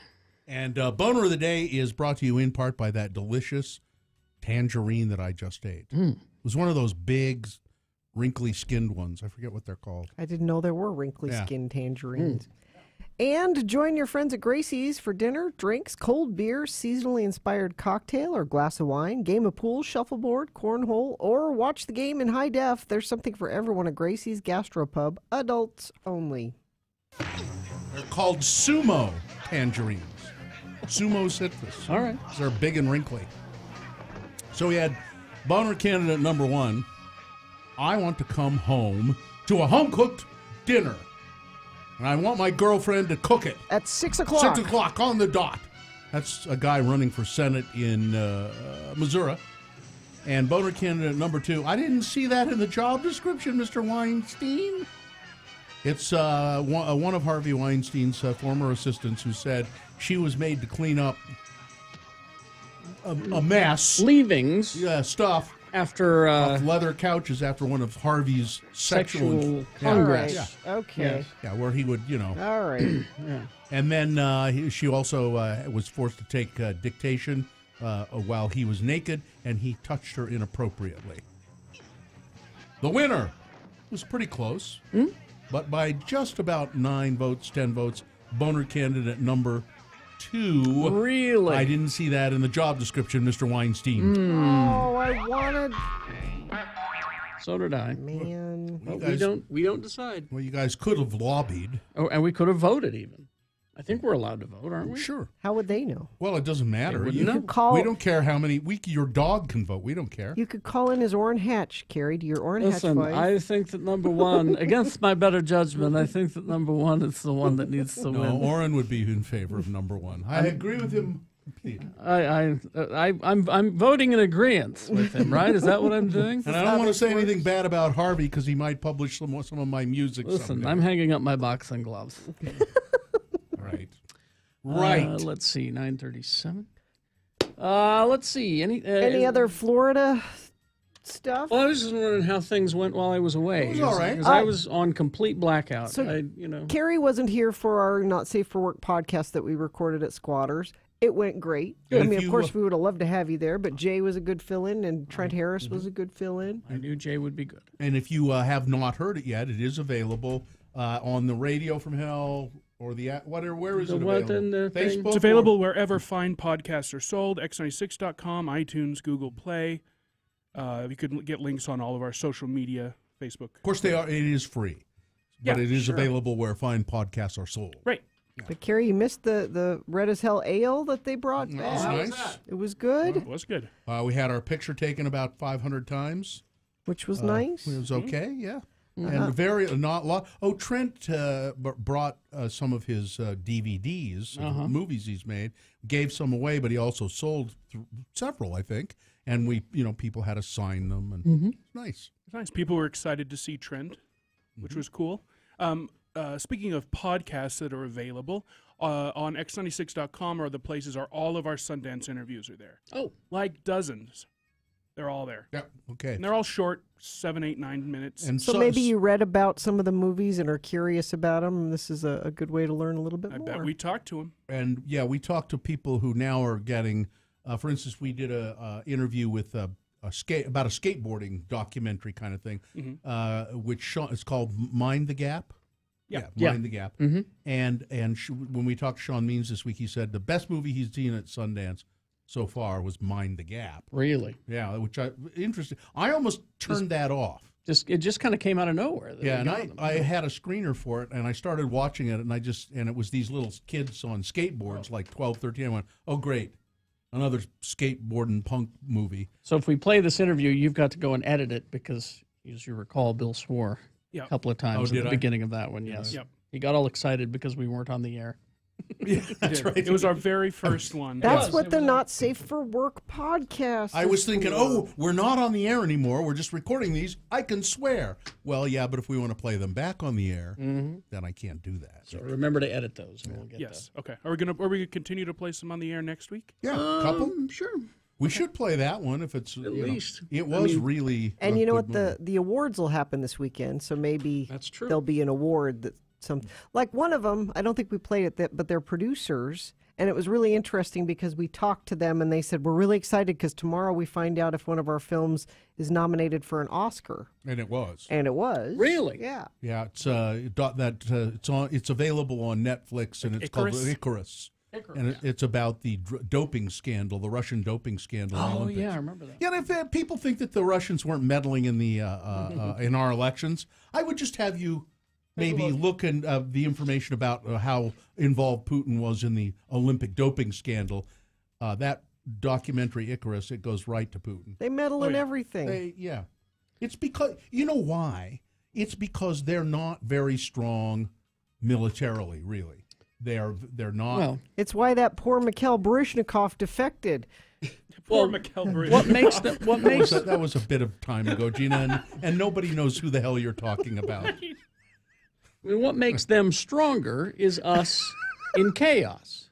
That's why they do this. They if we're confused and running around and arguing with each other and all that, then we can't be the world leader. We're dropping names like Mikhail Yes. Baryshnikov. We can't be the #1 morning show either. Have you seen White Nights, Dylan? No. What? Oh, shut It's the tea kettle. Yay! It's the tea It's a kettle. horrible It's movie. really bad. Love that movie. Who is it? It's It's the tap dreadful. dancing guy. Gregory Hines. Who? Yeah, What exactly. year did this movie come out? Exactly. Like 1981 or something. I love that movie. Of course Exactly. you do. If it's a bad 40-year-old movie. movie. A bad movie, you could be sure that Gina will really like it. If you want to understand how bad Russia is. No! That's not a Go documentary. to a 40-year-old movie to find out. That's not a documentary. Maybe you ought to read the Gulag Archipelago. I mean, Helen Mirren is in that? she would cite interfering with the Olympics using Rocky IV. Right? Yeah. Well, that's a good example. I must break you. That's how it went down. He was engineered to punch that hard. I'm gonna go watch White Nights. Maybe why don't you try reading a book every once in a while? Why don't you go walk into the white light? How about that? 1985. Oh, Jesus. I was close. I said 81. Terrible movie. No. All right. Oh, jeez. Thank you, Dylan. It was a movie I wanted to like, I remember, and then watched it and didn't. Let's see. We're going to take, because he did a movie with Billy Crystal, too, Gregory Hines. He did. Running Scared. Running Scared. Well, that was a big hit. Another movie I really It liked. was actually a very big hit. Was it? Oh, yeah. It was very popular. Mm. Billy It was a Crystal. buddy cop movie. Yeah, Billy Crystal and Gregory Hines. I don't recall it. Yep. It did well. So it was kind of like the Eddie Murphy, Nick Nolte. It was before. It was before Beverly Hills Cop? Oh, yeah. But it's kind of the same. I'm gonna tweet a scene from White Nights. Jesus. Okay. Oh, please do. I think you have to tell us about. Why don't you finish the show? Isn't there Can horrible? you finish the show? No, I've been sucked into the dance scene. Jeez. Isn't there horrible music in it too? Probably. Yeah. I mean, it was 85. Yeah, like a bad song. I'm sure there is. Yeah. All right. Let's see. We got Boner of the Week coming up. Stand by for that. But first, ranlife.com is the website. Yes, Ran Life, our good friends, the local mortgage folks at Ran Life. I have a mortgage through them, and they're just so easy to deal with. Well, yeah, they were there for you every step of the way. No, not only that, but I remember they got a hold of you when rates changed and said, "Hey, Bill, you might want to refinance." Yep. And I said, I can't bring the papers down to your office. And the guy who was working with me said, I'll come and get them from you. Okay. Ran Life.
It's 9:49 right now.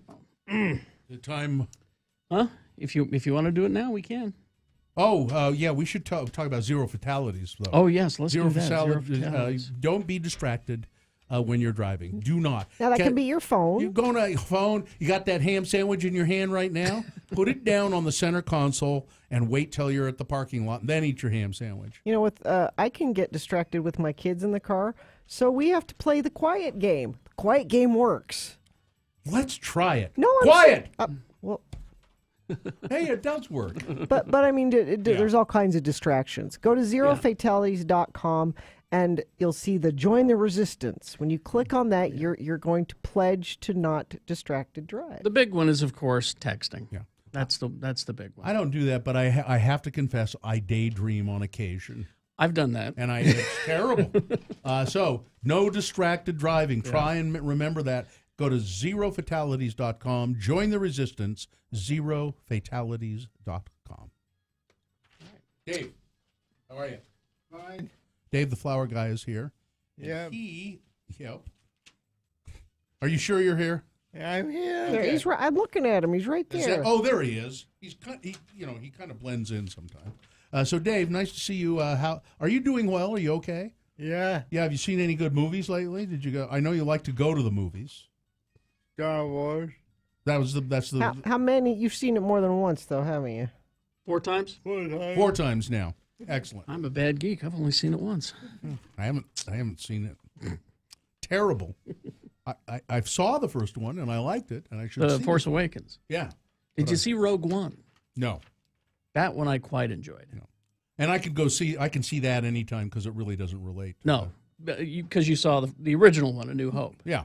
This one takes place directly right before that movie. So I will know what that means. Exactly. You'll get it all. All right. So did you get that, Dave? Yeah. Okay, good. And I quite enjoyed it. I thought it was really Rogue One. Really good. Yeah. Well, yeah, I should watch. I don't know why. There's too much good television as part of the problem. There's too much. We're spoiled with entertainment. So I've been this watching show for one thing. No kidding. I've been watching Happy. I really enjoy that. I got a DVR full of stuff since we've been away. That is stacking up, and I think I need to go home and do that. You watch the TV, Dave? Yeah. What do you like on the TV? I see Walker, Texas Ranger. Walker, Texas Ranger. I thought you were going to say Downton Abbey. Dave, Walker, Texas Ranger hasn't been on TV for over 20 years. About reruns. He likes the reruns. I guess I didn't. I guess I shouldn't be surprised the reruns are on somewhere. So. All right. Well, Dave is our good friend, the flower guy. He's been picking the boner of the week now for about I think it's been about 62 years here on the show. I think when it's that long, you have to say nigh on 62 years to 63 years, which I still don't know what that means. And now he's going to do it once again. Okay. So here we go, Dave. Here are the boner candidates. Number 1. Shoot the black ones. Well, yeah, there's some bad ones this week. Yeah, former assistant police chief told in the Louisville area told a recruit, look, if you're busting kids for smoking marijuana, go ahead and bust them, but shoot the black ones. Number 2, bee killers. Also very bad. 2 kids just vandalizing a whole bunch of beehives. Over 500,000 bees dead in the snow. Hives ruined. Just awful. Boner candidate number 3 from Wednesday. I was motivating the kids to run faster. Let's say a physical education teacher who, when the kids were out on the playground, he took off all of his clothes and started chasing them around the playground. When he noticed that someone was videotaping this or was using their phone to take video of it, he quickly put his clothes back on. Boner candidate number 4 from yesterday. I am disappointed you chose to tell the truth. A Chicago student's journal entry went viral after he set his teacher straight in response to a whitewashed history lesson. 8-year-old King Johnson said to the teacher in this journal entry, I don't think you're teaching us the truth. You're telling us lies. You said Christopher Columbus discovered America. He didn't ever come to America, and he wasn't a nice man. And the teacher got the journal entry and said she wrote on it, I am disappointed in your comments. Wow. Yeah. And then boner candidate number 5 from today. I didn't see that in the job description, Mr. Weinstein. the assistant having to clean up after Harvey Weinstein's messy sexual escapades in his office. Who was the worst, Dave? Number 2. Number 2, Bee Killers. Oh. Bee Killers wins Boner of the Week. I would applaud that one. There you go. When Mikhail Baryshnikov and Jessica Lange were together, God. he didn't speak English, so they communicated in French. Isn't that cool? Jesus. That's so cool. Merde! Quel dommage, mademoiselle. Can you imagine being married to somebody and the only way you communicate with them is in a Gina, second language? Your husband has to communicate with you in some kind of a second language. That's right. But that's kind of cool. Because not a lot of people speak Gina. You had to learn Gina speak. It's a unique dialect. I don't know. I thought that was interesting. Yeah, gee, it really is cool. Sorry, I brought a nice little tidbit to the show. What tidbit would you like to bring now? Listen, I have brought nothing but tids and bits to the show all day. Early in the show, I had a bunch of tids. Later in the show, bits. I brought Franks and beans. Tids and bits, Franks and beans. There you go. We had a good show. Who are you? What do you want? Who dat? Am I to understand we can swear as long as it's in a different language? You just said a naughty word in the French. I did. Merde. Ooh, he did it again. See, didn't they say that on Star Trek?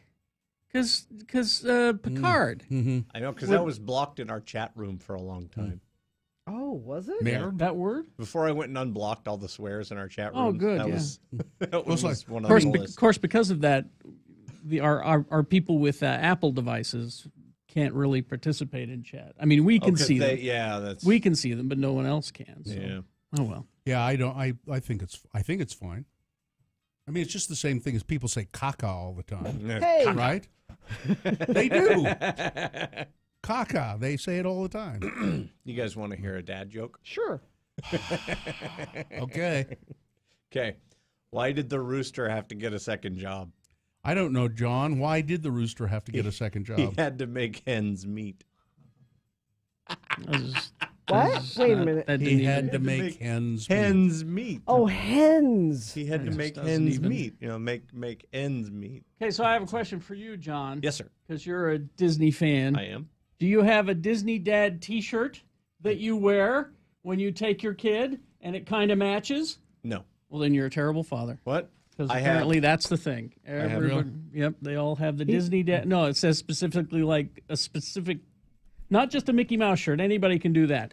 It's a shirt that says like Disney Dad on it or something. No. And the kid is wearing a matching shirt that way. Was this a Disney kid? That's Disney a big kid. thing in the Disney world. That's what they all do. So you're a terrible parent. Yeah.